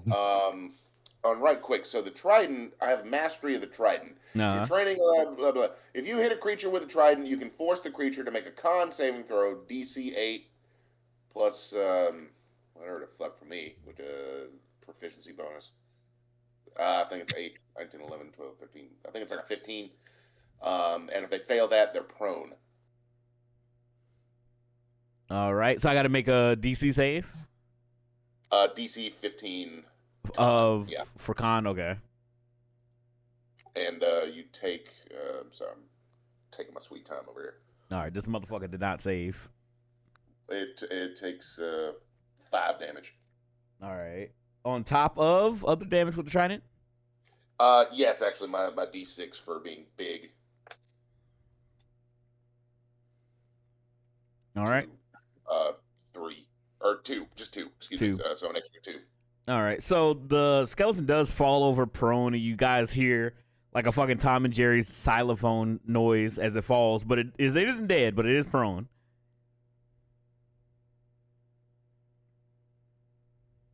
Yeah. Yeah. And I guess, let's see, I still have my bonus action. I will, how long is it? 10 minutes. Hell yeah. I will activate my Frost Rune. Frost Rune, for 10 minutes, I get a +2 bonus to all ability checks and saving throws that use Strength or Con. Okay. And that's it. That's my turn. All right. Gildor, you are up. Okay, as a giant ape, I can hit anything within 10 feet of me with a melee attack. I will roll to attack with my fist, which is a D20. What's up, Sora? Does 11 hit? Well, no, Joseph. 11 doesn't hit. No. Okay, I have another attack. Another T20. Does a Welcome in, Sora. How you doing? How you living? How's it going? Hopefully, you're having a good night. Hopefully, you are relaxed. Hopefully, you're chilling. We just playing some D&D. 28 hit. No. I Yeah, it's a presume. 28. All right, roll your Okay. big monkey damage. Okay, the damage is 3d10 plus 6. So let's see. What the fuck? Yeah. 1, 2, 3. And it's got multi-attack.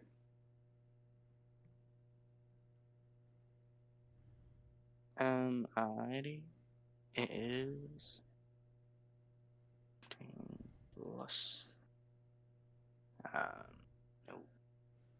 Doing slightly Oh, better, but still 24 recovering. damage. Still hurts though. How'd you hurt yourself? And how much damage, CMH?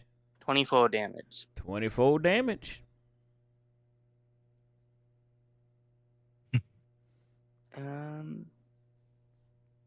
Yep, and that was both of my attacks. 1 miss, 1 hit, and that's all I can do. All right, Thorn, get up here. I hurt myself from friend bitch. Oh, okay, no, I understand. See, Sora, I understand. I hope you're. I mean, I'm glad to hear that you're doing slightly better. And I hope you are enjoying hanging out with the boys. And I hope you're able to get some rest. Take care of yourself. Please get some rest. Take care of yourself and eat, even if you don't feel like it. All right, dropping. You're up. I'm going to. I guess I'll. Yeah, come over here and attack this one with the rapier finesse. All right, roll to hit. It's a 19. 19 does hit. A 1d plus 4. We get 9 damage. 9 damage. All right, this skeleton falls to pieces. And we'll good So- go. Thank you. I mean, which parts goes Hey, in? Quill, real quick. Uh, What was Joseph's reaction? Because the tonal event was Gobsina moved out of the way, then he got punched in the face by a giant ape. by a gorilla. All right, so you hit him, right? You punch him with your giant monkey fist. And he says, "I've killed plenty of beasts in my time. You'll just be another notch on my belt." And he just looks dead at you. Ooh, he said he don't give a fuck about you. No, I wouldn't take that. I'm just saying. I would swing twice if I could. All right, so you've killed the skeleton man at the end of your turn, dropping. Yes, sir. All right, so it's now the enemy's turn. This shadow will get up on. We'll just do this. We'll do the shadow. We'll do the skeleton man. We'll get up all on a fucking Magilla Gorilla over here. And so the shadow is going to do Great Vegeta. their attack, strength drain. So first attack.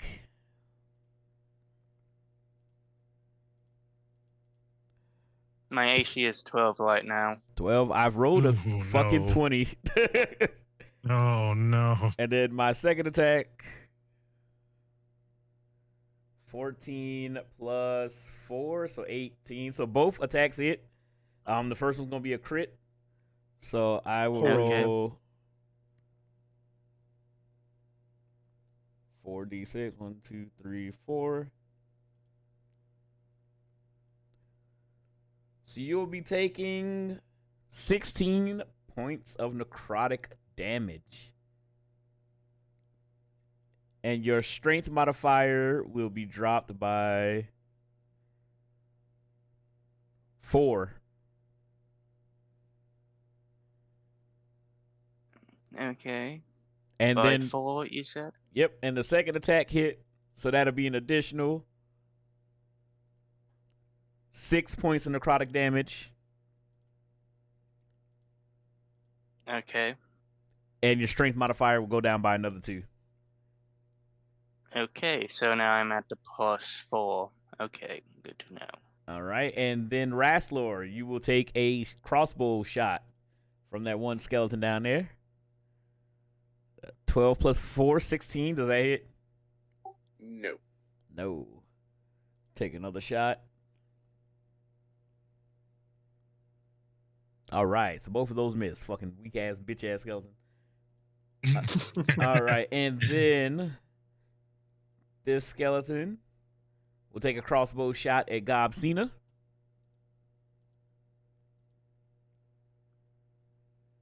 Oh, okay. I am rolling terribly now. Thank When do God. I get to have nice things? You had a nice thing. Son of a bitch. You almost killed me. Yeah, one of you guys need to die cold, man. Think of the intrigue. All right, I missed with all of those. And then fucking Saint Joseph will walk up and he'll grab hold of giant ape Gildor. And he's gonna hit you with he's gonna hit you with the life What was that? drain. Life drain? Okay. Yeah.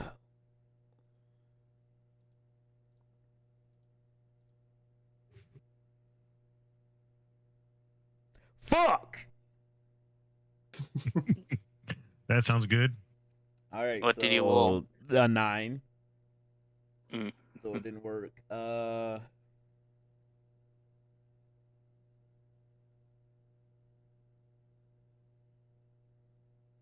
So nothing else I can really do on that front. All right. Magnus, you're up. It is time. I'm going straight towards Joseph. I don't care. Let's smash this guy. Okay. First roll, which I'm also going to try and use Divine Smite at level 2. Let's see if this works. Come on. Okay. 13. Does that hit? How much? 13. 13 just barely misses. God damn it. Okay, second attack. Oh, okay. Never mind. Oh, Oh no. it's a 9, so a 12.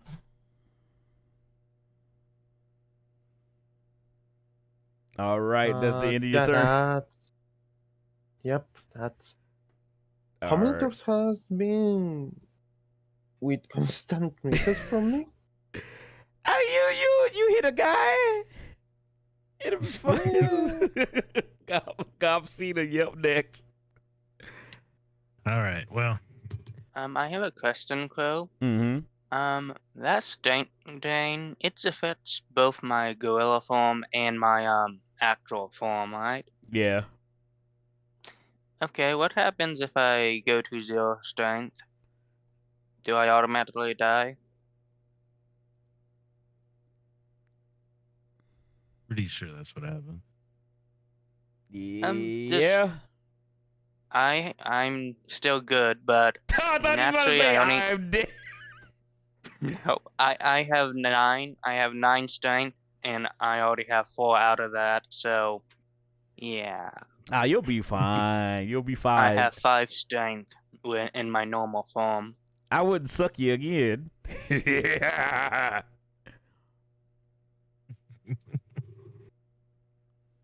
I All think right. Yeah, that if you're in like another form, it would just suck you out of that form, but then you'd be your normal form with all your abilities and whatnot. Yeah. It will make it work like that. Yeah. But your ape, yeah, Kinda it'll be like like, Ben 10 when he lost that one alien he couldn't use no more. You won't be able to turn to ape anymore. I mean, as a gorilla, I still have 19 strength. Oh, hey, all right, well then the whatever. sucking continues. All right, Gobsina. Yep. All right. Well, I'm gonna go ahead and there's two options I could take here. See, my friend over here is kind of surrounded. I don't particularly like that. We've got a lone skeleton over here. Nobody's dealing with. But you know what?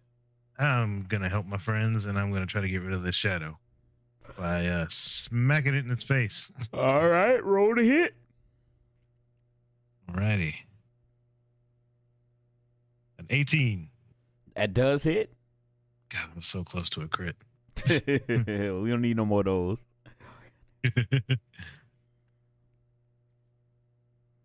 All right. 9 damage total. All I'm right. not reckless attacking this time. I don't want to get Why? hurt For why? anymore. That's the whole point of your class. It's fun. Nope, but I am grappling it. All right. Get in here. I'll start giving it a noogie. All right, perfect. That's the end of my turn. All right, Wrestler, yup. You gonna let Gobsina show you up? No. Once again, we're gonna try and. Well, anyway, this is what we're gonna do. We're gonna unarmed attack the skeleton in front of me. No, we're fucking not. Does 15 hit? 15 does hit. All right, cool. So we're gonna do that. Hit this guy for a D4 for 4 damage. Bonus action grapple. That is a fucking 25. Yeah, that thing is grappled. What you doing to him? And then I'm gonna wing him at that skeleton to the east. All right, so just throw him directly in there. Yep. So let's see the way this fucking works. So I roll damage. Well, I need to roll if I hit the guy, and I do. That's like a 29. No, not a 29. That's a 26. All right, so you hit the skeleton, you grab him, you yeet him over here into this skeleton. This one falls apart on impact. He dies. This skeleton takes. It'll be 1d6 plus. No, it would be 2d6 because I'm huge. Okay, then he's deleted as well. Plus all right, yeah. Yeah, he'll just be dead. These things ain't that damn tough. Is that the end of your turn? Then I'll bonus action. That's 2 actions and a bonus action. Yeah, that's my turn. All right, Gildor, you're up. Okay, I shall attack him again. Let's see. D20.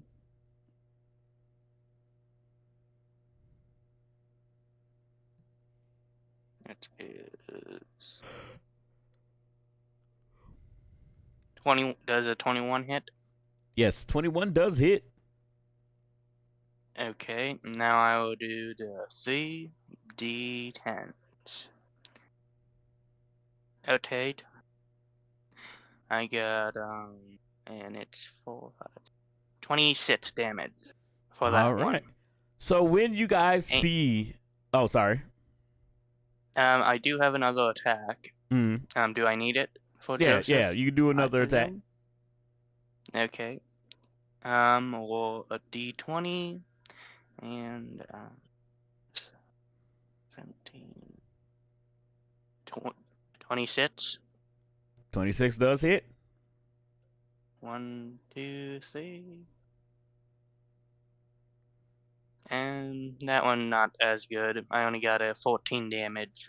All right. So when you do your double attacks, your boom boom, your Harambe combo, you see the spectral shape of Saint Joseph start to dissipate a bit, and it starts to fade. Then you see this skeleton and this skeleton fade, and you see their spectral essence go into Joseph, and it becomes more corporeal again. Is that the end of your turn? Yes, it does. All right. Thorn, it is your turn. Alrighty. I am going to come like right here. Alright. And we're going to do, which one is it? Burning Hands. And it's a cone, so I'm kind of just trying to, get the right side of the cone to hit the wraith and the I forget the guy's name. Joseph. Joseph Joseph. John Jacob Jingleheimer Smith. His name was my But name too. It is a Dex 14 save. All right, let's roll it. I'll roll this one for the shadow. Natural 20. And That's then for Joseph, a fucking 7 plus. Oh, They said it was a deck save. So yes, 10, so he Dex fails. 14. All right, so the shadow saves, but Joseph fails. 13 damage. All right, so the shadow takes 6, and then Joseph will take 13 points of fiery damage. Disengage to here. You're like, I gotta leave. Like, oh man, you don't want to get sucked? Nah. Nah. And that's my turn. All right. It is now the enemy's turn. This shadow turns to Gobsina, and it is furious. It attacks out with a strength drain.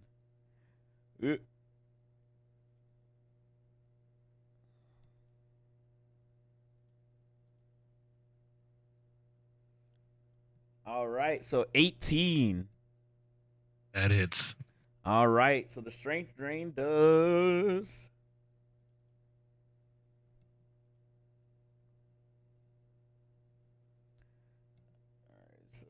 5 points of necrotic damage. 5. Huh? All right.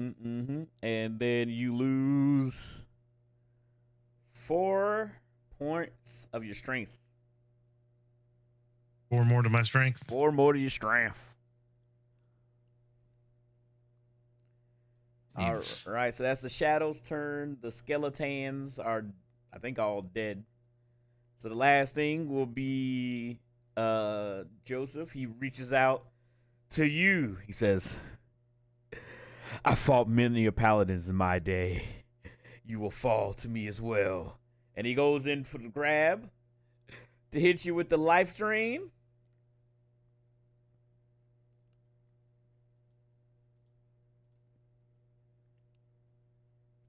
$14 plus 6, 20 to hit. Dirty 20. Do I still have my Shield of Fate active?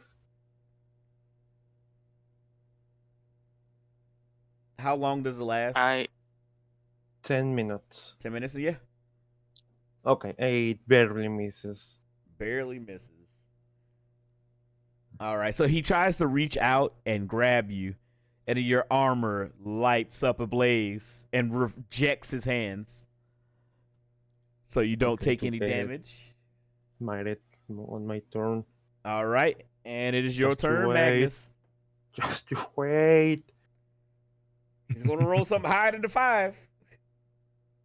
Okay, before I attack, I want to check something because I think I've been missing something about smites.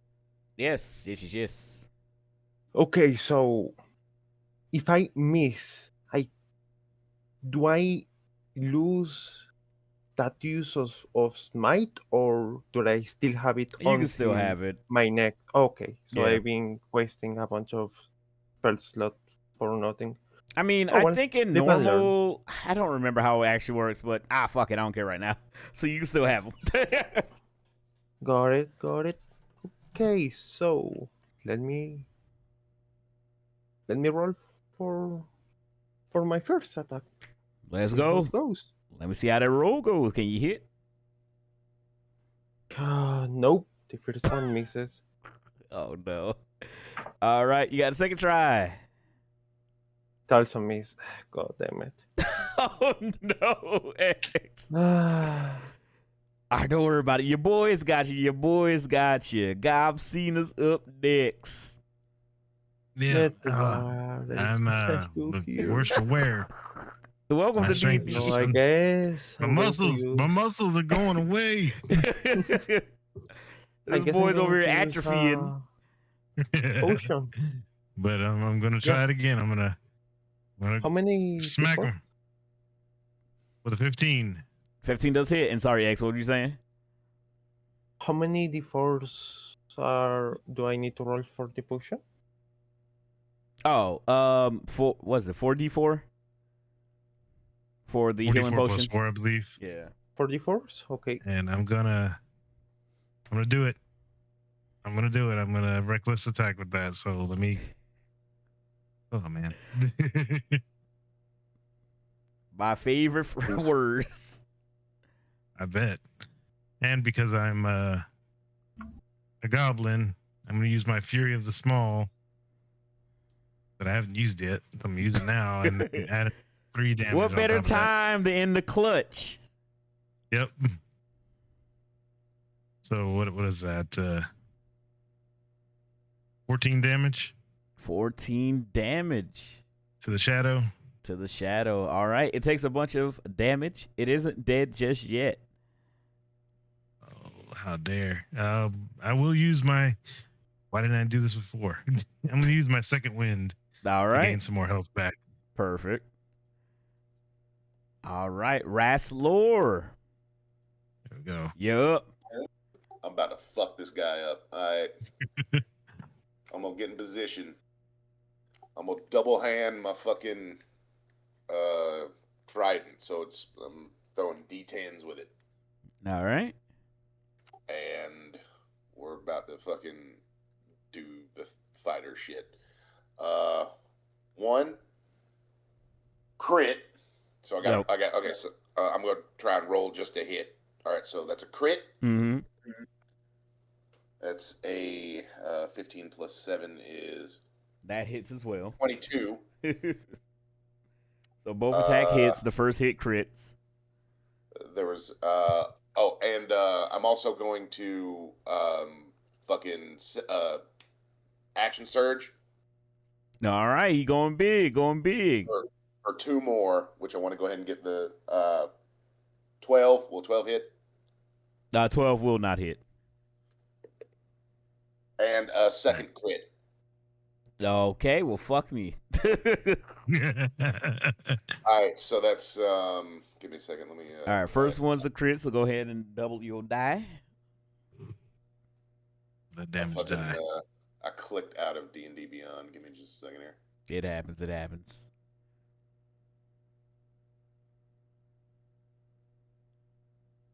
All right, D10 plus 4. Here we go. That's shit. Where'd I put all those gem dice at? 2, 3. All right. That was 2 crits and a miss and a regular attack. So the regular attack will hit for. Fuck me running. 14. 14. All right, and then the crit. Do you double up the die you roll, or do you double? So you double up the die you roll, not the modifier. Right. Okay, so that's 8, 12,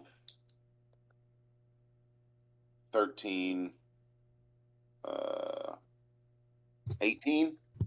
18 points Plus- of damage. Oh, 12 plus 12, 13, 14, 15, plus 16, plus a D6 from being big, all right. So how Which much is, in total? which is an additional to 2 to whatever the fuck I just said. 16, 18. All right. And that wasn't all 3 hits. Was it? Was that second crit as well? Yes. Yes. All right. And that's the end of your turn. That'll do it. Yep. Gildor, you are up. Okay, I shall attack him again. D20. Plus a 9.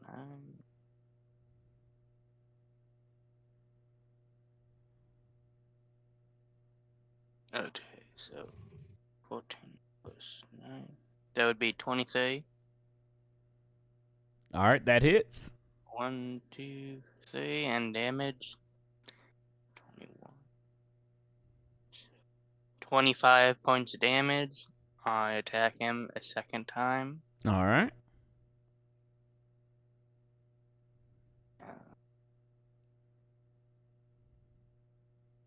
A 20 hits. Correct. 20 does hit. Okay, 1, 2, 3.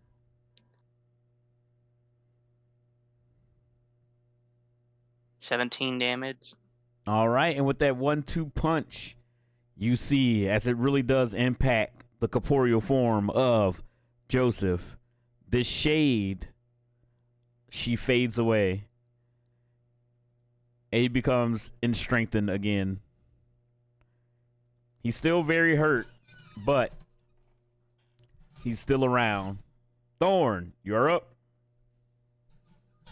I am going to. We're gonna run up, and I'm going to do a chill touch on him. All right. Roll to hit, or is it DC save? I think it's roll to hit, right? Yeah, it's roll to hit. Come on, nat 20. Oh, okay, fuck off. All right, so normally 2d10, so now it's 4d10. Yes, sir. 26 damage. 26 damage. Good lord. Are you using the 2021 version of Chill Touch or the old version? Because they have to change that. The original Chill Touch was a range attack. The newer version is actually a touch attack. Either or works. He's close enough or far enough. All right, Closer drop it. and or far. Yeah, drop it. You doing anything else? Bonus action. and Coward. my Let me touch you, you bitch. Alright, now in my turn. Bonus action, yeet. All Now right. come over here and fight me. Get three attacks of opportunity. All right, so he turns invisible and teleports direct. Son of a bitch. All right, so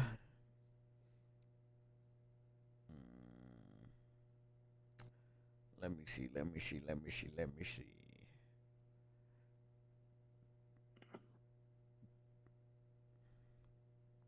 I mean, that's pretty much all I got. Let's see. Rasslor, since you did big damage to him, he's going to attack you with a life drain. Fuck. 9 plus 6 is fucking 15. Does 15 hit you, Paul? Beg pardon. 15. No. Nope. All right. Well, he tries to suck the life out of you, but you can see that your guys' attacks are having an effect on Joseph. He's looking a little bit worse for wear. Magnus, you are up. For the love of all that's holy. You better blow on those Please. dice, X. Please, let me smite this guy. At fucking 3. You still got one more try. There's also a Grand Bull in chat if anybody cares. Good shit. I won. Not one. Oh, no. No, man. You see X turn into a Oh, fucking fuck. skeleton and he just dies. You need to change out your dice. Oh, No. no. All That right. dice and dice deal. God, yeah, they got to go with dice jail. Gobsita, you are up. Holy All right, well, I'm moving up to shit. this guy. What's the fucking probability of this? Like I dude? said, your time is up, our time is now, and I'm gonna smack. Oh, my God. All right, roll to hit. 13. 13 misses. Son of a. Let's see. I don't think I have anything that I can do as a bonus action. I do not. So I'm just gonna stand here and look menacingly at his face. All right. Well, as you stare him down, he looks back at you and he smiles. Rasslor, you're up next. All right. Hey, Safe wrestler, bet. get him. Let's take a safe bet on this. Fucking 15. What's it? These dice are fucking 25 to hit and 20 something minus 16. Okay. Wait, how many attacks? I just keep hearing That's numbers. a hit. That's two attacks. Okay, both of them hit. Cool. Those for D10s. Sounded like he was doing long division over there. 9, 27, 40. Dude, I just kept hearing numbers. I was like, what? 27, 16, hut. You're like, He threw a cluster grenade at you, bro. 19 minus 50. Fucking 47. 47. All right, so 2D10. Mm-hmm. Both having +4. Mm-hmm. So that's 19 plus 8 for a 27. Yes, sir. Plus fucking. Well, I don't know. I mean, I hit for 27. I mean, that doesn't take him down. How do you want to do this? Hey! Shit, I'm trying to think. That's 20. I'm too many fucking dice. Plus my D6 for being big, so that's another 3. So that's like 26, 27, 28, 29. You kill him Damage. dead. Overkill. I guess I just like spear him through the fucking eye. Just Okay, so you take your trident and you look St. John in his face as he stares back at you after he tried to take you out, and you spear him directly through the face. His corporeal visage doesn't change too much, but he knows this is the end. You see on his face a wry smile curls his lips. And then there's just sucking noise that you guys hear. It's just as you see his wraith body start to implode on itself and suck into itself back into the coffin. And then he disappears. But before he completely disappears, he says, "This is all I've ever known. Battle, war, death. It traveled with me wherever I went. I had to live with it. I learned to love it. But in my final days, I wanted to do more, to be more. What is the weight of a man's soul? I can tell you. I've held many a man's lives in my hands, and I've watched them fall one by one. My final mission in life was to protect, and my final mission in death is to become a martyr. Leave this place." And as he says this and he dissipates and he disappears, you guys start hearing the rumbling. And the crypt starts to shake and rattle. And you guys start to see rocks crumbling and falling all around you guys. Thorn, you remember when you first came into this room, while the other group was in the room fighting the ropers, that there was one space in this room, in the top northwestern corner, behind the broken pillar, that look like a potential escape route. Wrestler, we're gonna need you to dig us out again. All right. So what do you guys do? Real quick before I try and run out of there, I just want to like flip the coffin lid off. All right. So as the crypt is starting to fall apart, See the one just like nope. you whip open the coffer, and you find inside. You find inside the remains of Saint Joseph. On his collarbone, you find his fucking skeleton right inside of his armor. You notice that on his collarbone there's carved ancient runes, that are written on there. You can't really actually make a history check. I don't know how smart your character is. Make a history check real quick. Not very. 13. All right, that's fine. You realize that the words that are etched on his collarbone are prayers. To what God, you don't know. But he etched that into his actual flesh, into his bones. You think to yourself that this might be, something worthwhile to take. Yoink. You also see in there's a carved clay mask with rudimentary painting. Looks pretty valuable. Yoink. All right, so you yoink his collarbone and the mask. Now what do you guys do? Run like hell. All right, you guys run Get like out of hell. here. You guys team up. You dig out, and you make your way through this back portion of the crypt, and you guys come out on the other side of the mountain that the crypt was built into. You guys hear the rock slide and the collapsing of St. John's crypt, and the last thing you hear is, "We must do this again." In the afterlife. And then the crypt is shut closed forevermore, as you guys have successfully laid to rest the butcher, the killer, the savior, Saint John.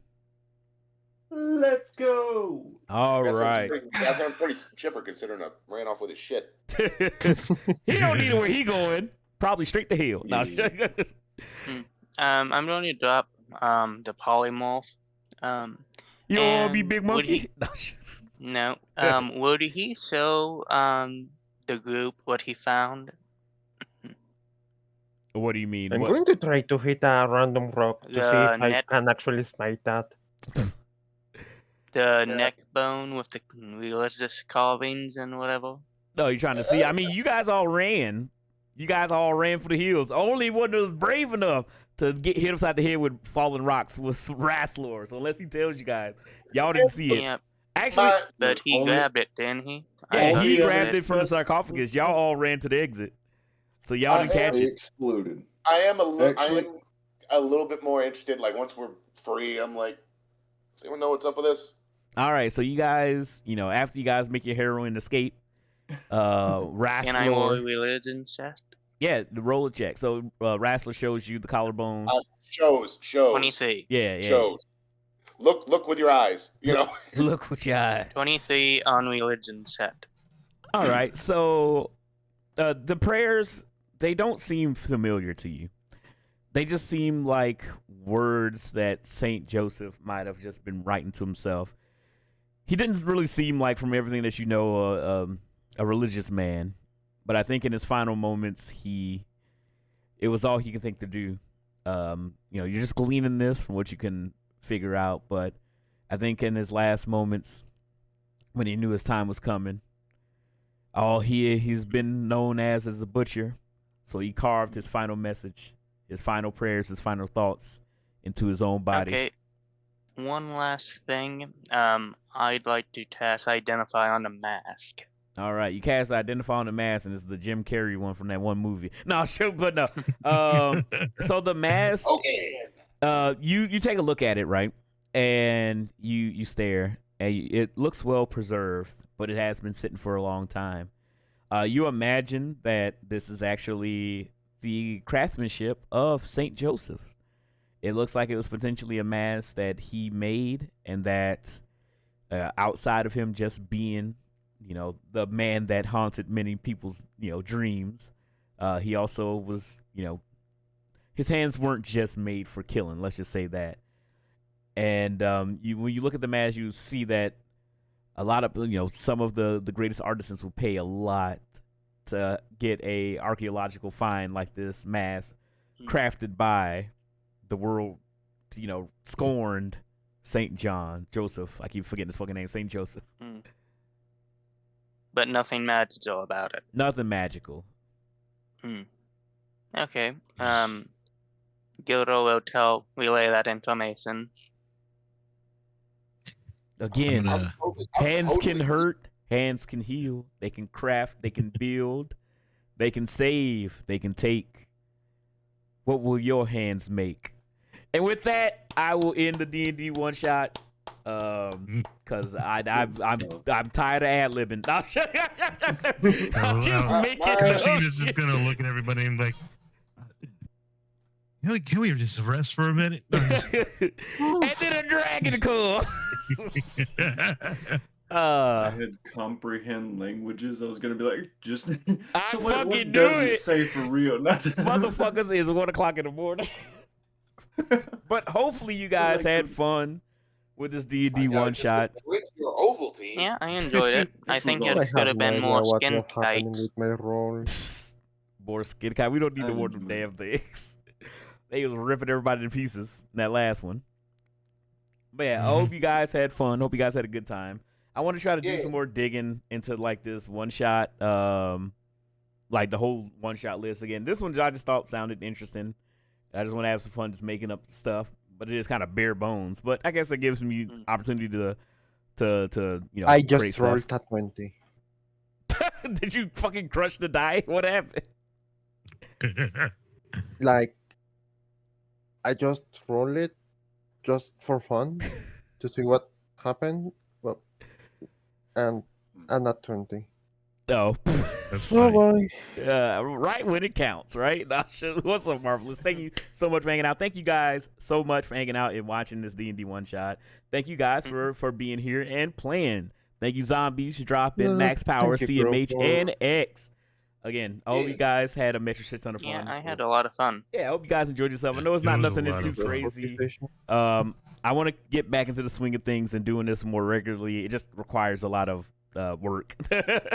But hopefully with the building blocks of this fucking big list of one shots, I can start working on some more little fun stuff and at least have the bones of something already. And then at one point or whenever the fuck I can actually get it all concretely down, I would love to actually do a full campaign. But I got to be a better DM anyway, so we're gonna use this as testing. But yep, hope you guys had a good time. Hope you guys had fun. We're going to raid on out to whom I don't fucking know. Because I don't even know who the hell is up. I got so many tabs of music, other than random stuff. But I very much appreciate you guys hanging out. We will be planning another D&D one shot and get another crop of people up in here. And we're going to have some more fun. I will be back tomorrow for a Pokemon Nuzlocke jamboree that will be me, Nova, Vix, and Eld as we race. It's going to be me and Nova versus Eld and Vix. We're going to be doing a Pokemon Nuzlocke challenge where we're trying to see which one of the teams can get by farther or faster or get the farthest, whatever the hell I'm trying to say. But yeah, I am going to go my ass to sleep. I'm trying to see who I would like to raid. But in all honesty, I might just go to bed. But we shall see. Man, no.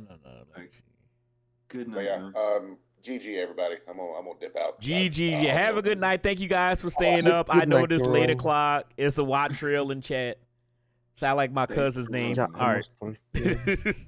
But no, thank you guys. Thank you Lot guys. of Thank you fun. guys. I Yeah, hope you yeah. guys had fun. We will do it again. I will that's catch you nice. guys later. Good night, everybody. We're gonna raid on over Good the night, B bro. man. Once I will again, see you thanks guys. for this session. Thanks for being No. a DM. Dude, thank you guys for being there. I hope you guys, again, I always say this. I want everybody to have a good time when they're hanging out with your boy. I didn't have a lot of time to plan this.